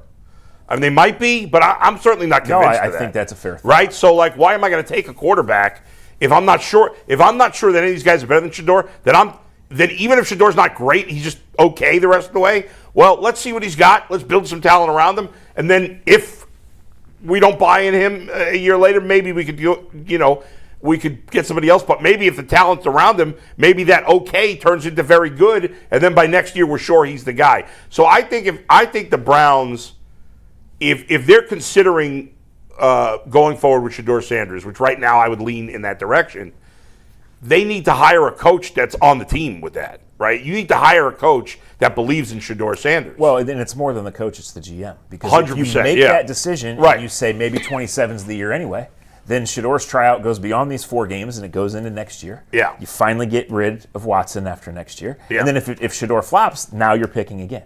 But again, you have to have the alignment and you have to have the people in place to say this is where we are, this is where we want to be. And right now it's simply evaluating Shedeur, and it's Shedeur getting the experience and playing basically playoff games the next 3 weeks because all 3 teams are playing for their playoff lives and different things. It's going to be great experience for him regardless of how it goes, and it should give us a better feel on where he is and if he's ready to be a winning start. If you look at the Browns' schedule next year, and a lot can change in this league and does, it is so much more manageable than it's been. If the Browns put out a decent... What divisions are they playing? They play the NFC South. So Baker doesn't come here; they go to Tampa. Right. Okay. And they play the AFC South. Oh yeah, great. Yeah. I look at it, and I've been on Stefanski for 3-4 years. You already know where I stand on Kevin Stefanski, but I'm nobody's fool either. Let's just be real. You take a look at the teams that the Cleveland Browns is playing down the stretch. These teams are all fighting for playoff positioning, and they got marquee guys at quarterback. I think we will be kind of naive if we're saying, okay, well, Shedeur plays well in these games. Like, you're naive if you think that that's not going to reflect positively on the head coach, because they're going to say, because the thought process is, okay, well, if this seems to be working, no matter what we think about it, if it looks to be working and the quarterback is playing well and it looks like they're doing some things and he's playing competent football, and if you come away thinking at the end of the season, Shedeur Sanders is the guy, it'd be naive to think that Kevin Stefanski does not have a chance to mend anything and say, well, look, it worked out. I don't understand how that would not be a process. I agree. I think since October we've been talking about the optics of these games coming up. What's the stadium look like? What are the Browns playing for? What's the product in December with these rookies, right? Right. Like, and that was in October. Tyvis was still saying they were going to be 11-6, but the rest of us were like, man, it's going to be 50,000 Bills fans, right? It's going to be bad weather. It's going to be everything you want. And if it's going really poorly, and the owner's view might change. First of all, that was cold. First of all,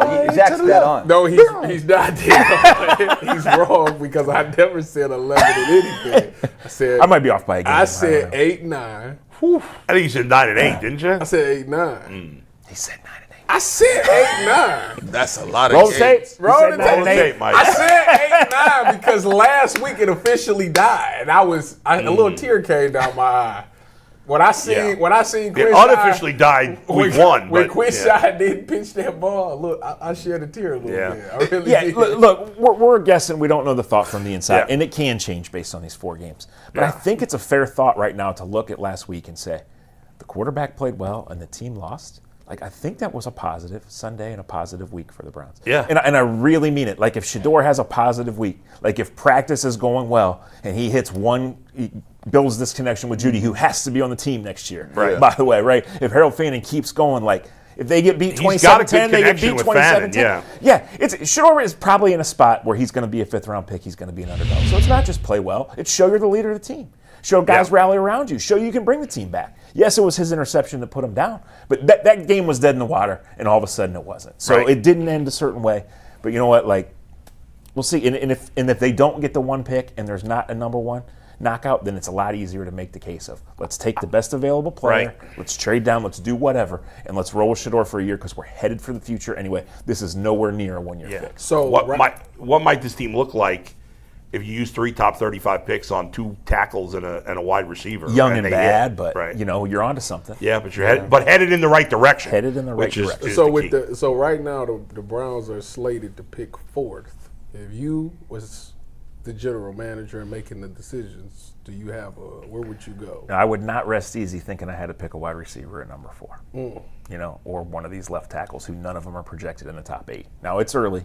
Right, but like a lot of these guys are known commodities. So everybody said it was going to be the Utah guy or the Miami guy. Yeah, and that's probably can't. Tyvis, you cannot take another defensive player. Why can't you? Hey man, why can't you? That's the whole thing. You're probably at the point in your rebuild where you should just be taking the best available player. And Caleb Downs is going to be a knockout. You think it's going to be an uproar? You can't. You can't take another defensive because the construction of this offense is so poor. And the top 6 offensive linemen do not have contracts. And none of them are trending upwards of Miami. None, not a single guy. Mike, you had a question for Zach. Zach, we did this topic yesterday, and you have a little more insight into what goes on behind the doors in Berea. But we talked about how much credit, if any, Stefanski gets for Shedeur's development of late. we obviously had the breakout game. Do you think he deserves a tiny bit of credit, a decent bit of credit, a lot of credit, no credit, all the credit? Where do you fall on that spectrum? I think he deserves a decent bit or maybe more. I mean, he's the head coach. He's in charge of the offense, and he and Shedeur have put in a lot of time. So that's what was always silly. Like, Kevin made his choices, and the organization made the choice to give Dillon Gabriel more developmental reps than Shedeur when it was obvious that the ceiling was right in front of him, right? But, like, since the guy came in with no practice reps and falling behind and always being a developmental guy, and now he's got to play, like, there's clearly been some growth there. Yeah. So I think as the head coach and an offensive-minded head coach, he deserves. We're not going to know unless we are Kevin or Tommy Rees who gets the most credit, what's really gone on, what really went on in September, what really went on last Wednesday. But I think you'd be silly to not, just because you're mad at Kevin or you think Kevin should be out of here, and that's a fine thought. But I think you'd be silly to not give him some sort of credit for this. Trying to parse out what percentage of credit is insanity. There's no way to do it. But every player's success, there's a little credit to the coach. Sure. Right. No player. Especially as a rookie. This is not like I said. Right. Yes. Our point. Like, if Flacco came here and played well, Flacco's been in the league for 25 years. It's not Stefanski. Sure. This kid's a 5th-round pick rookie who's been forced into play mid-year, and his first performance against Baltimore was a really tough spot to go into. He's gotten better every week since then. So Tommy Rees and Stefanski both deserve a lot of credit. And Stefanski, I know he's not calling the plays now on game day, but he's still with him. He's still the guy that's teaching Shedeur how to prepare during the week, prepare going into the game, and then in game, all that stuff. I mean, Stefanski is overall the head dude. Yeah. He deserves credit. So, to my knowledge, Kevin is the first coach that's ever had his office on the players' floor. Right? It's sometimes cliche, but in the Browns building, it's downstairs players, upstairs front office. Mm-hmm. That's how it's referred to. But Kevin is the first one that, to my knowledge, that's ever had his office downstairs. And what have you heard players say for 4 weeks now? Every time we walk by, Shedeur is in Kevin's office. Yeah. So, what are they doing? I don't know what actually credit goes, but I think it's absolutely silly, and it's probably clouded by other views of Kevin to say that he doesn't deserve any credit. I think sometimes, like, I want to get to a point where the conversation moves forward, and the conversation is, look, it's just not about being like, oh, I told you so that he was good. A lot of people, if you thought Shedeur Sanders was good, he was good. Like, you felt like he could do some of these things, right? But the conversation that we want to move to is, like, I want to get to a point where we say, hey, it ain't about why is he good. It's like, what are we going to do against the Bears? Or what are we going to do against the Bills? And get to a point where it's like, okay, when you're winning games, you're talking about that bar. Stuff, That bar has been kind of eclipsed where it's just we're trying to find a guy. And I'm interested to see, listen, I feel like Kevin Stefanski picked the wrong dude in the beginning. But I always thought Kevin Stefanski could do himself a good job and help himself out by saying, listen, I'm going to take credit for that because he's on the team now. Hey, listen, if I missed on this one, I got new information now. My job is to put the best foot forward to get him prepared. And if you can do that, everybody moves up. Everybody as an organization wins when that happens. You know why I have a problem with that? Why? This reason right here. Zach, you was at training camp, right? Every day. You and Jason used to sit there. When we asked y'all about the quarterbacks, who did you say? Give me the list of the 4 quarterbacks in order who you felt was like threw the best ball. Oh, well, Joe Flacco, because he was put on earth to throw that. But if there were 20 days of camp, 16 of them Shedeur threw the best ball that day. That's my problem right there. So this man right here, who's not in charge, but is just observant, can say that. Kevin couldn't? Well, the reality of the situation, Tyvis, is we was talking about that from Jump Street. The evaluation of Kevin Stefanski and what he sees as a quarterback, I don't trust it. That's my point. But here's the thing, though. He's not the coordinator no more. So now, if you're not the coordinator and you out the building and we could get something together with Tommy Rees, all you got to do is control the timeout flag, Kevin, and figure out the timeouts and the challenge flag. My thing is, now that we're here. Kevin told 2 lies that's really messed it up with a lot of Browns fans. It's an open competition at quarterback. Dillon Gabriel gave us the best chance to win. Those 2 things, I already told you. I would have got rid of just G. Bush. I'm just saying we could revise. I wanted to. I was trying to go 2 years ago with Kevin. I was wilding out. All I'm saying though is this. I'm just throwing this out there. Say for instance, you watch the Bills.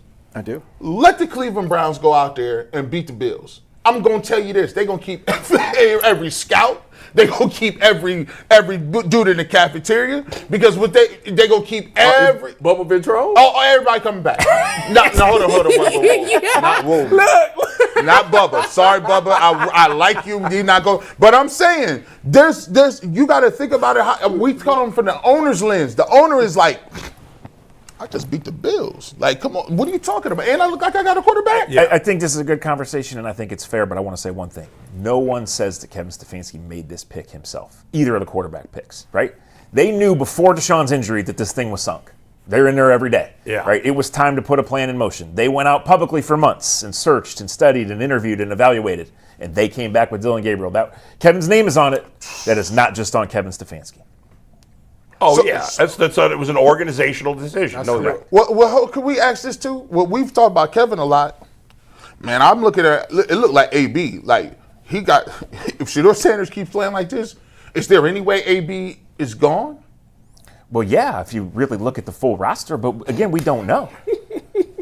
I mean, they used a second-round pick on Mike Hall. What I think is fascinating. What's that supposed to mean? You watched the Titans run for 962 yards last week? Zach, what I think is interesting is that for 6 months, everybody was saying that neither Stefanski or Berry wanted Shedeur, based on their reaction on the video.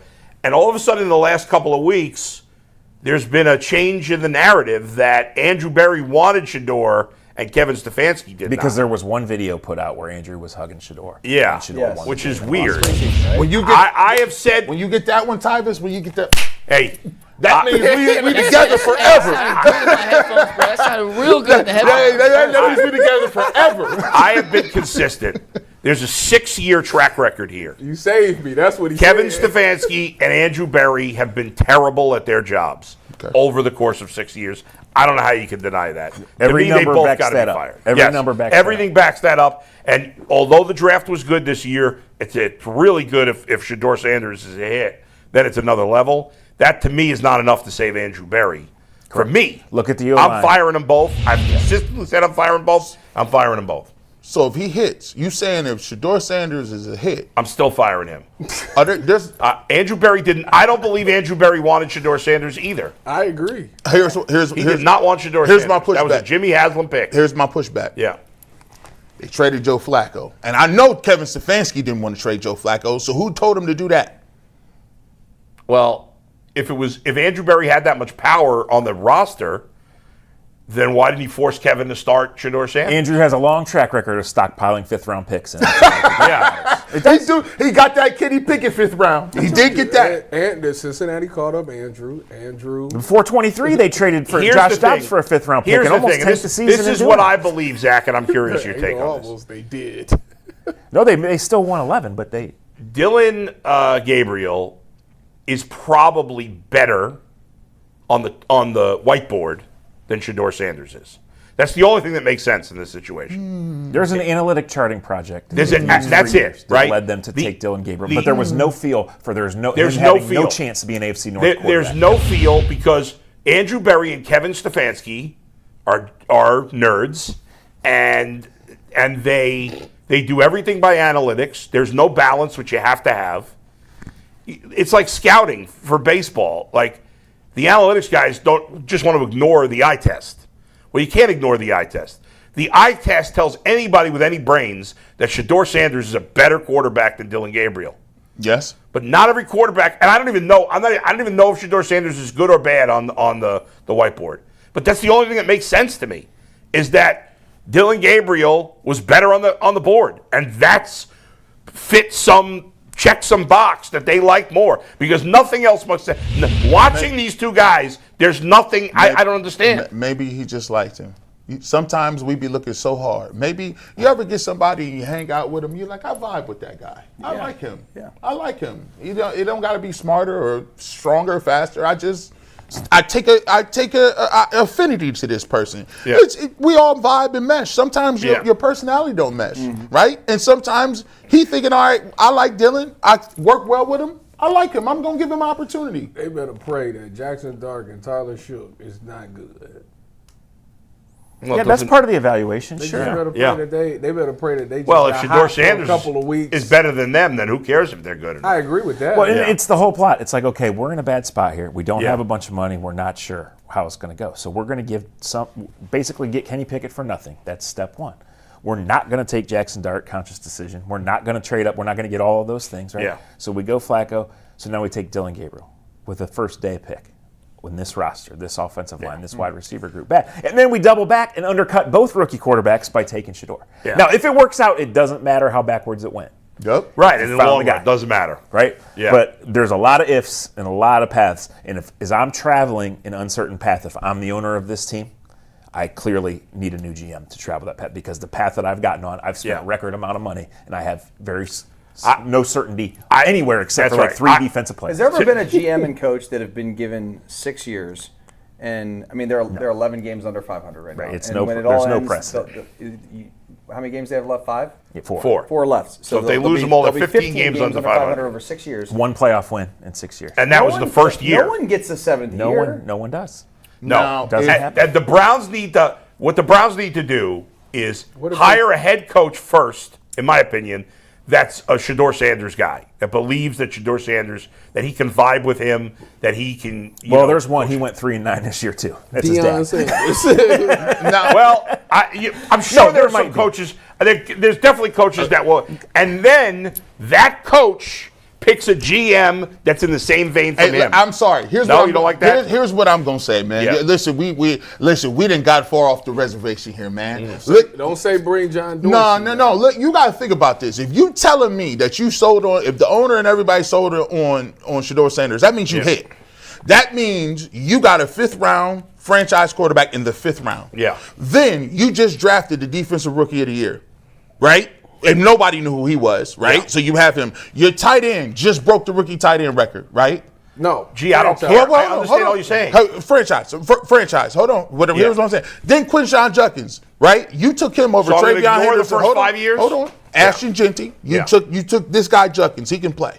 You maneuvered and you manufactured. Yeah. By the way, you did bring back Myles Garrett. That could have been a travesty. You could have traded him and tried to do that, but you did bring him back. Here's all I'm saying. Yeah. Sometimes it's about knowing the devil you do know than the one you don't. You just drafted me a quarterback. We got one. You got all these. Our best playmakers are young dudes. Are you Jimmy Haslam is gonna trust that he's gonna go find 2 brand new people to even be able to duplicate what you just did in the last draft? Andrew Berry is the GM of a team that's won 6 games in 2 years. I get it. It ain't been all great. But all I'm saying, it's been all bad. No, listen. What I'm saying is, before this year, I would have definitely been like, both of them could get out. The only reason I'm saying this is because if you're the owner and you look at what have you done for me lately, that matters in people's minds. Recency bias be counting. Garrett just made a very logical and rational case for keeping Andrew Berry. Yes. To which there's one quick counter. Us 5 are playing offensive line next year for sure. They don't have a right. They don't got. And by the way, what he's done on the O-line and wide receiver. But here's the thing too, and you're gonna have to get a financial dude to come back in here if you do find one to play mental gymnastics with this cap. Right.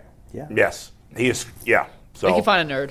Now, once There's you a get bunch the of cap nerds out clear, there. you're good because you're back to just outspending everyone. That was their plan. We are going to spend everyone into oblivion. Yeah. And they spent themselves into 6 wins in 2 years. I think this was very big. It's hard to do. It defies all logic. Well, they could spend themselves into the Browns radio network and go ahead and give me a couple more dollars. Just do Tyvis, man. Yeah.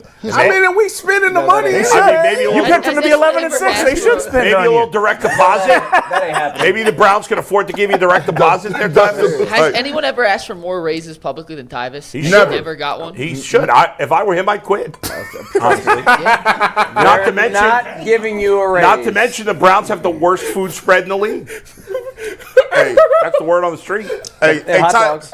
Hey, listen. What's that? They have hot dogs. You can't be serving hot dogs. To the Powell family, I promised that I would protect Tyvis' income. You be quiet, and you sit over here and do not listen to Bull. You quit tomorrow. Listen, Tyvis needs to go in there and demand double his salary, otherwise he's quitting. I'm his agent, so that's what I'm doing. All right, Zach, good stuff, man. All right, guys. Thank you. We'll talk to you later. That is Zach Jackson, the friend of the program. We always love when Zach's in here. Guys, we got one last topic today before we dive into Super Chats. It's brought to us by Prize Picks. We make decisions every day, but on Prize Picks, being right can get you paid. Don't miss any of the excitement of this sports season, whether you're following the NFL, NBA, or both. There's no better time to jump in on the action. If you haven't tried it yet, Prize Picks is the simplest way to play. Just pick more or less on at least 2 player stats, and if you get them right, you win. It takes less than 60 seconds, and you can play from anywhere. Download the Prize Picks app today and use promo code LOCKEDONNFL to get $50 in lineups after you play your first $5 lineup. That's code LOCKEDONNFL for $50 in lineups after you play your first 5. Prize Picks, it's good to be right. All right, guys, let's talk a little Cavs here. We were going to do this yesterday, then we got news of the players-only meeting, so we're going to flip back to some quotes here. It's 384, Steve, to start, but ESPN wrote an article on the biggest X-Factors in the Eastern Conference heading into the final 75% of the season. What's going on out there? They called him a bunch These guys are rambling.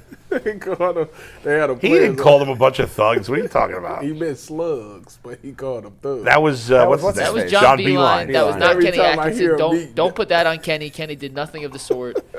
You know how people clip I can't stuff. believe they hired John Beeline to be the head coach. Yeah, that was a disaster. That was wild. Just a disaster. He was desperate. I mean, real quick, Dan Gilbert's done some crazy stuff with hiring coaches. Yes. Is it worse than Jimmy? David Blatt? Yes. Championship owner, baby. Dan is worse than Jimmy at hiring? He hired Mike Brown, then fired him, and then hired him again, bro. Yeah, but at least he's he's hired some good people. Divorced, remarried. Yeah, I mean, who's Jimmy? Jimmy's been here over a decade and hired anybody good. Did do that. I mean, Dan was crazy. I mean, he got Blatt. The David Blatt was one of the dumbest hirings of all time. I mean, he did a lot. And it pains me to say. I mean, David Blatt's in the tribe, but he can't coach in the NBA. He did, bro. But listen, he got a championship. His biggest saving grace is the fact that he made up with LeBron James. Yeah, and By the way, I got a big beef with Jim Schwartz. Because Jim Schwartz? What? Yeah, because he should, if his last name is Schwartz, he's supposed to be in the tribe. Somewhere along the way, he was in the tribe, and he's disengaged from the tribe. So I'm a little ticked off about that. You believe there's 12 tribes? Wait a minute. He's not Jewish? Wait a minute. There's 12 tribes. We didn't ransack it. What's the question, Mike? Go ahead, Mike. So ESPN wrote an article on the biggest X factors in each conference for the next 60 games as we get to the playoffs. They listed Evan Mobley as the #1 X factor in the entire Eastern Conference. They interviewed a bunch of GMs, assistant coaches, assistant GMs, and got some quotes on each. I want to read 3 quotes from this article from people around the NBA about Evan Mobley. I want you guys please refer to him by his proper nickname, the Pillow. I want you guys to tell me which one you think is the most appropriate for one Evan Mobley and whether or not he is the biggest X factor in the East. This is the first quote. It comes from a Western Conference assistant GM. Defensively, he might be the best in the league. There hasn't been an elite big who didn't have a guard to get him the ball in order to be dominant. He doesn't have to be Tim Duncan. Why can't he be what Pau Gasol was? That's cap. The next quote comes from a Western Conference GM. He has the skill set and IQ. Can he assert himself, and can the team consciously feature him more? So much of this is on the team to force him to be more aggressive. A lot of cans right there. Jeez. And the third and last one comes from an NBA assistant coach. He's a good piece, just not dominant. I'm not sure he has it. He's not nasty. He's skilled, but not with the elite skills. Evan and that entire team is on the skilled side, not nasty. Okay. That's a fact. Here's the thing. Whoever said that, here's the thing. This goes to the whole thing I was arguing about analytics versus feel again. And as anybody that knows me, I've always been a huge analytics guy. Yes. But the GMs in the NBA now, like in some in the NFL and definitely baseball, are basically a bunch of nerds again. Yes. And so they look at they look at Evan Mobley through the nerd calculator, I agree. which is what Jason and Mike were doing also, and they're like, this guy's got it all. The fact that the GM said, give me that second quote again, Mike. The second one. Can he insert himself, and can the team? A lot of cans. Well, they tried to do that at the beginning of the season. It didn't work. I guarantee you that this GM never played high-level sports. Forget high-level sports. This guy never even played in high school. Probably not. I don't know which Western Conference GM it is, so I have no idea. Right. But I guarantee you, because nobody that played, even in high school, You can't force a guy to be to assert. You either have it or you don't. Now it can grow, right? They tried to force You can't force somebody to be a dog. They tried to force it. It was a disaster. Exactly. You can't, bro. He's not a dog. Either you got That's it, that. or you got it or you don't, bro. And that's why the coach gets it right, because the coach is not one of these analytics nerds. He's a ball player, probably. When you watch him play, bro, like they mentioned Pau Gasol. Evan Mobley's game offensively will never be Pau Gasol. Wow. Pau Gasol, Hall of Famer, dude. You know what Pau Gasol was able to do? The skilled level? What are you talking about? He was the first-year-old big that was moving around. Listen, this game is never going. Listen, Evan Mobley is the new version offensively of Sharif Abdul-Rahim. I just know that. Look, hey, McNuggets like, dang, that's kind of crazy. It kind of sounds like that. By the way, if Evan Mobley don't have prime Rasheed Wallace skill set offensively. I disagree with that. Prime Rasheed Wallace on the block will give you Rasheed Wallace was a dog on the block. Right, you give him Rasheed Wallace will talk him out of the game for sure. Rasheed Wallace and the Jailblazers. Rasheed Wallace on that post wearing the high Air Force with the high forces on. Man, Evan Mobley could not have played in the NBA in the 80s and 90s. No chance. No. He would get his ass handed to him. Can I see that first quote again? Because I'm sure everybody's going to say I'm crazy for that. Bull is killing basketball topics today. Are you kidding me? Am I missing something? Let me see that. Are you kidding me? How about Evan Mobley trying to do his nonsense against Charles Oakley? He would knock him on his ass every time. Is that first sentence correct? No. Because that's outrageous. Wemby's the best. That's what I'm saying. Wemby what is he talking about? Wemby lives. He is here. He has Mike. signs. I know you know more basketball. You're much more well-versed than I am in basketball. I'm not denying that. I don't care what anybody says. Evan Mobley is not a difference maker on defense. We all know it when you say it. No. That's the dumbest thing you've ever said. I stand by it. That's objectively the dumbest thing you've ever said. Let me tell you something. The NFL, the dumbest thing in the NFL is the rule about what a catch is. Yeah. Right? Yeah. Anybody that played football, even me, yes, who just played with my friends at the park. So Isaiah likely. You know what a catch is. Yeah. You know what it is. You know a catch. Yeah, right, guys? We know what a catch is. Yeah. You just know it. You can't define it. You can't say 2 steps, 3 steps. It's stupid. You know a catch. And it's the same thing here. You know an elite defender when you see it. He's a soft ass. He's an elite defensive player.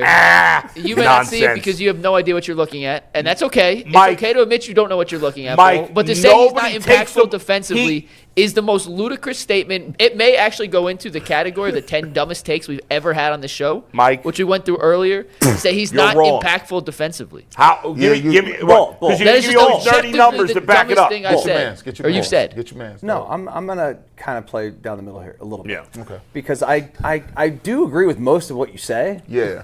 And I don't claim to be some NBA expert. I mean, I watch a lot of NBA, but not like Mikey. He's impactful on defense. Yeah. He is. But it doesn't feel like he is. Right. Like and so that's what it is. Because he's not the most physical, imposing dude on the court. He's not Rasheed Wallace. Yeah. He's not Charles Oakley. Dennis Rodman. He doesn't have that presence, even though he's long, he's fluid, he's an athlete, and he does a lot of things. That's all. That's what I'll agree. Here's why. Here's why. Yeah. So Evan Mobley can switch pretty much 1 through 5. Yeah. And he doesn't give anything up. He contests. Yeah. Pretty much one of the best shot contesters on jumpers. He does a pretty good job of blocking shots and does not foul people. The only problem I have is I understand that he is a great in space defender. He's great help side. He does a lot of those things, right? My problem is I would like to see him rebound the basketball at a higher rate than he does. I think he should be averaging with his skill. That's part of defense, about 12 rebounds. And I think Mikey, that's the part Mike wouldn't you say if Evan Mobley had to play against only the top big men all year long, would he still be a top defender? Yeah. Well, he's top 5 in blocks right now. So you say he's not fast. He's literally 5th in the NBA in total. That has nothing to do with specifically against the top guys. He's gonna tell you. I'm giving you numbers. Yeah. He averages a steal a game, which gives him 2.7 stocks, which is one of my favorite. It's simple. It's blocks and steals combined. Yeah. It's 5th in the league. He has an A+ on B-ball index in terms of rim deterrent, which is guys get in the paint, decide not to shoot because Evan Mobley's there. It's actually the biggest thing that Wemby does. Wemby averages 4 blocks a game. He could average 12 if people even attempted shots against Wemby. How would you even know that? How would you know that I'm was making the up reason? the number 12, but they have metrics where they can track of guys going in, seeing a person in the paint, and turning back. Gee, everything you said is correct. The one thing holding Evan Mobley back from being more impactful is the best way to phrase it, is an average defensive rebounder. That part is totally true. Totally true.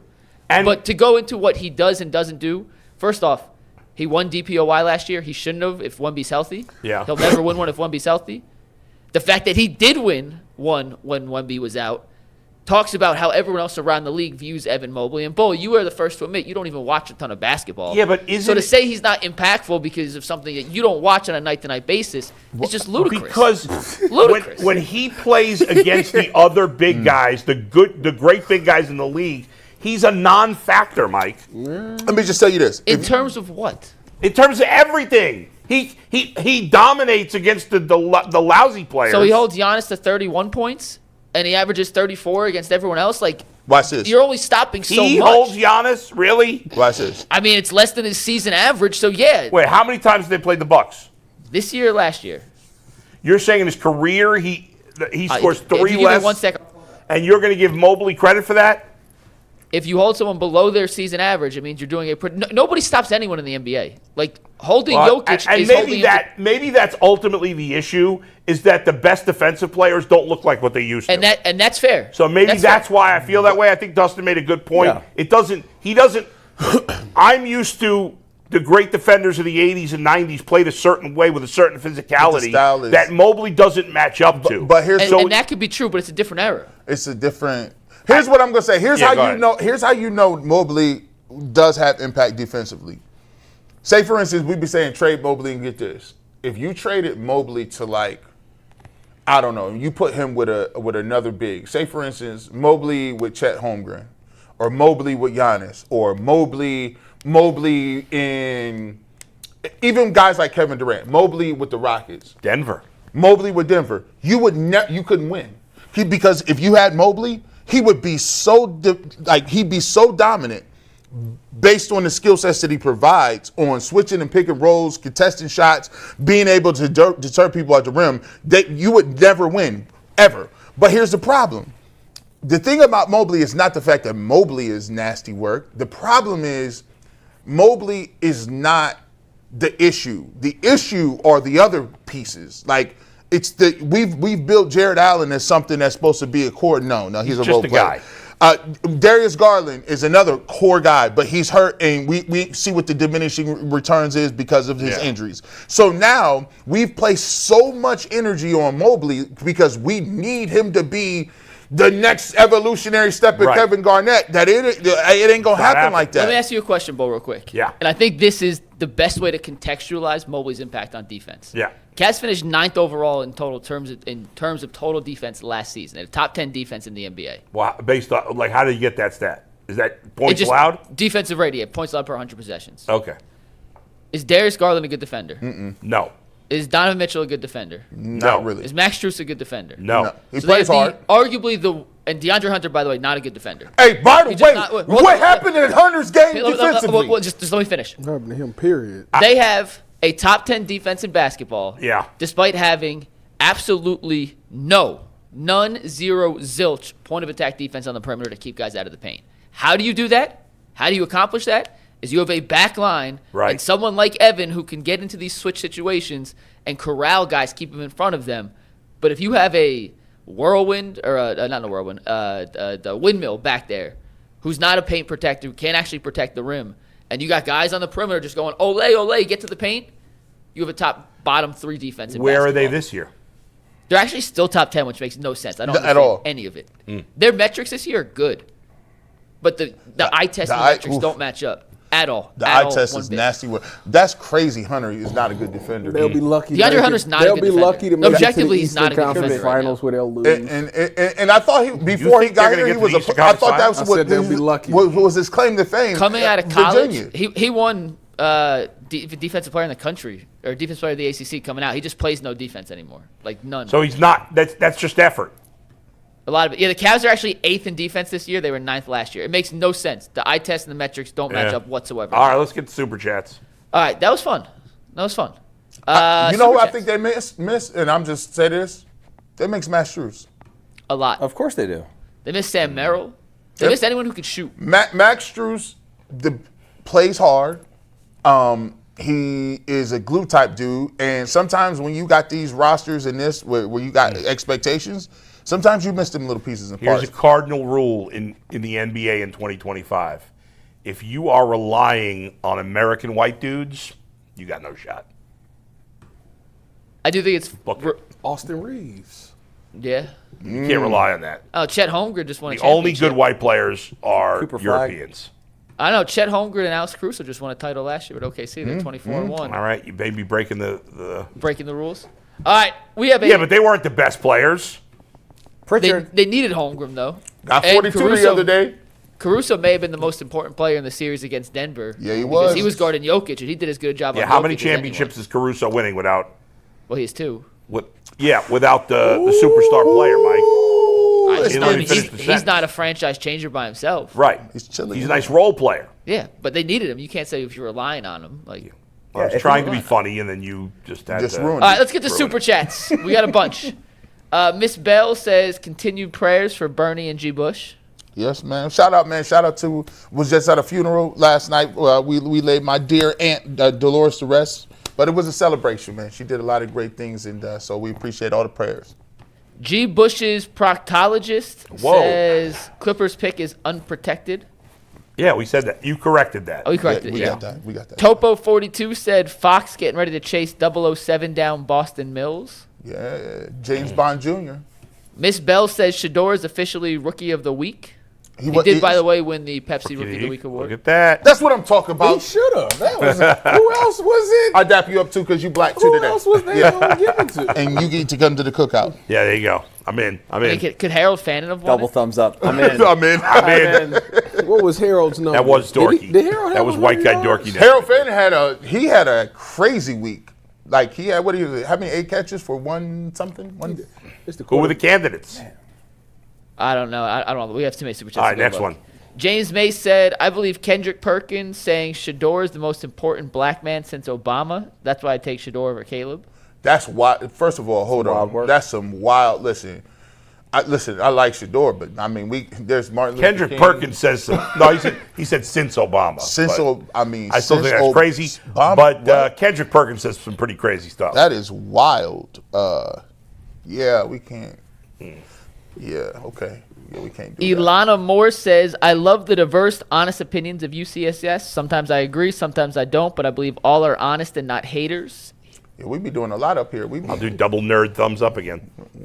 Long hair, don't care, says Bull. Let me saying you're unbiased was a compliment. Comments are getting to you right now. I'm trying to show love because I want you to stay grounded. Both sides can be extreme. Oh, that was the guy who said the thing yesterday. I appreciate that. Sly says, with Rivers coming back, should some quarterbacks in the league recently retired feel disrespected? Also, if you guys got a phone call, would you guys drop everything to play again today? I seen Cam Newton say he would come. He ain't put his retirement papers in for that specific reason. Man, that's the feeling. Would I play again at 31 years old? The problem I would with like, so Cam obviously is not in the league anymore because he can't throw. Yeah. Okay, Phillip Rivers is not their backup quarterback right now because he's some great athlete. Like he like Flacco, were born to throw the football and can probably throw the football until they're like 60. You know, and right, you better protect him because he can't move. Probably he doesn't need to be in shape. He doesn't need, like all the things that you're going to ask him to do. It's up here and in this arm. That's it. That's it. He's going to stand there. He always had the smoothest throwing motion. I thought it was nasty work. I thought it was ugly. The sidearm? It just seems like he shot put. But like, Bernie's throw was ugly too, but it was effective. I mean, they did a whole 30 for 30 on Bernie's ugly throwing, but he's the. You know, I played against him. Did anybody watch the Stewart? I played against him in college. You went to the triple overtime game? That was you? And y'all almost lost? Yeah, they had Jericho Cotchery? I had 4 pass interference calls on Jericho. 4? He was like that, huh? Oh, they called him the white guy every time. The white guy penalty. White guy penalty. All right, next one. Ask Riley Moss how. By the way, did anybody watch the Stuart Scott 30 for 30? I didn't watch it. I haven't seen it yet. Was it good? I didn't watch it. I didn't see it yet. Brian Wally says rookie of the year work. odds right now. Schlesinger's first, Graham's 9th. Offensive rookie of the year, Fannin 6th, Quinshon 7th, Shedeur 13th. Is that alone enough to save AB? Not for me. I wonder who's first. Rookie of the year. It's Tet McMillan. Oh, well, yeah.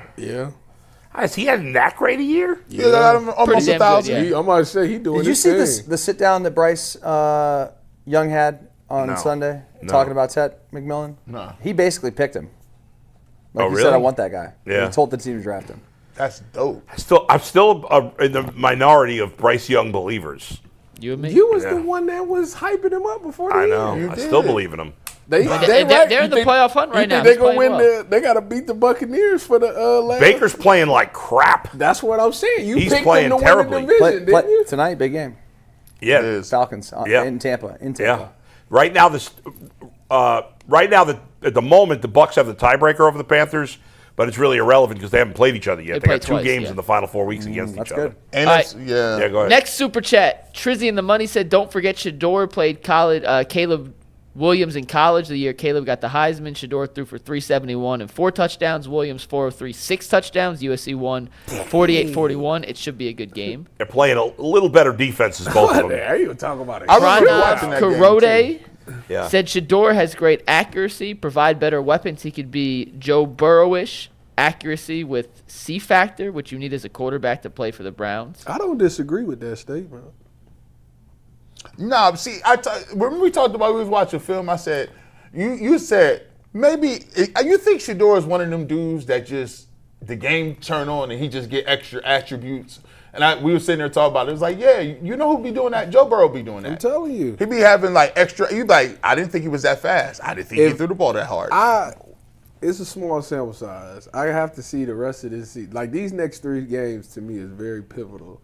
If he go out there and that team is playing, he raised the level of the play of everybody else like he did last week, you got your answer. Yeah, that's true. Like you really got your answer because none of these dudes was outside of Harold. None of these dudes was really doing nothing. Right. And for them to play that hard and make those type of plays, like that's the job of a franchise quarterback. All right, next one. Shanitha says, "Bull, don't always agree with you, but appreciate you calling Browns on lies of Shedeur's readiness. He's very talented, and good coaches are capable of developing his talent. Reason his fans fight negative narratives so hard." Neil Gray says, "What if Stefanski's autocratic system is allowed to adapt and coexist with Shedeur's instinctive and gamer talent? Is it possible that he's the only quarterback that can really make Kevin's play calling work?" Never know. He's not calling the play. Tommy Reese's name was on the short list for Michigan, right? Yeah. At least on one list. We don't know if it's real. Man, who knows? Sly said, "Are fans going to find a way to blame the Dodgers and no salary cap for the Guardians not wanting to spend $31 million a year for a legit bat?" I don't blame the Dodgers for anything. I blame the league and I blame the small market owners. Alonso's off the. I just saw it. He's off the talked table. About it yesterday. He's off the table. And it was not an unreasonable contract. It wasn't even crazy. $30 million a year. The Guardians' payroll would still be in the 80s. Hey, let me read through a couple more of these. Go fast. Chef the Smith says Eric Bieniemy is new head coach in 2026. No. D. Grat said Sports Illustrated just released the top 43 coaching candidates. It's an uninspiring list, not to mention the Browns aren't the best option. MG23 Raptor says they gave him no reps in spring, summer, and fall. It's intellectually dishonest to give any credit to anyone but Andrew Berry and the guys who were working out with him at Hungry Dogs. Miss Bell says you give credit to a coach who has never developed a quarterback, but now he's developed one in 3 weeks. BS. Shedeur was in his office since he arrived. That didn't just start. Shedeur's a quick learner. Stefanski gets 0 credit. Sly AB was a rookie GM. That's a ridiculous take. Zip zero stingy. Can't with win De there. Niro. Go ahead. David Davis says blind squirrel finds a nut every once in a while, but Andrew Berry is still blind. Got Shedeur in spite of it all. Emmanuel Johnson said, question, if Shedeur plays as well as he played versus the Titan and wins 3 of the 4 games, do you think he's in the running for Offensive Rookie of the Year? No. You can't win Rookie of the Year when you only play 6 games. Yeah, two more real quick. We're not getting all, but let me read these last 2 real quick. Alana Moore says, Dustin is a stylish white guy. And Alfonso says, I like the vibes of this 4 people together on the panel. Was it coming from a sister? Was that coming from a sister? Elena Moore. Could be. That could be. It could be. That means fly for a white guy. Yeah. I am Travis Little says Nick Harbor would be a great addition to the Browns receiver room. Oh yeah, he's fast. And Chef Mo Betta says 1 month ago Dustin said to G, "You're nuts if you think that for G saying Shedeur was better than Dylan. He was ready to play. G might still be nuts, but you're wrong, Dustin." And those are super chats. We're talking Sharon Moore and the chaos. I don't know if you said that. If I said it, I'm wrong. Peace.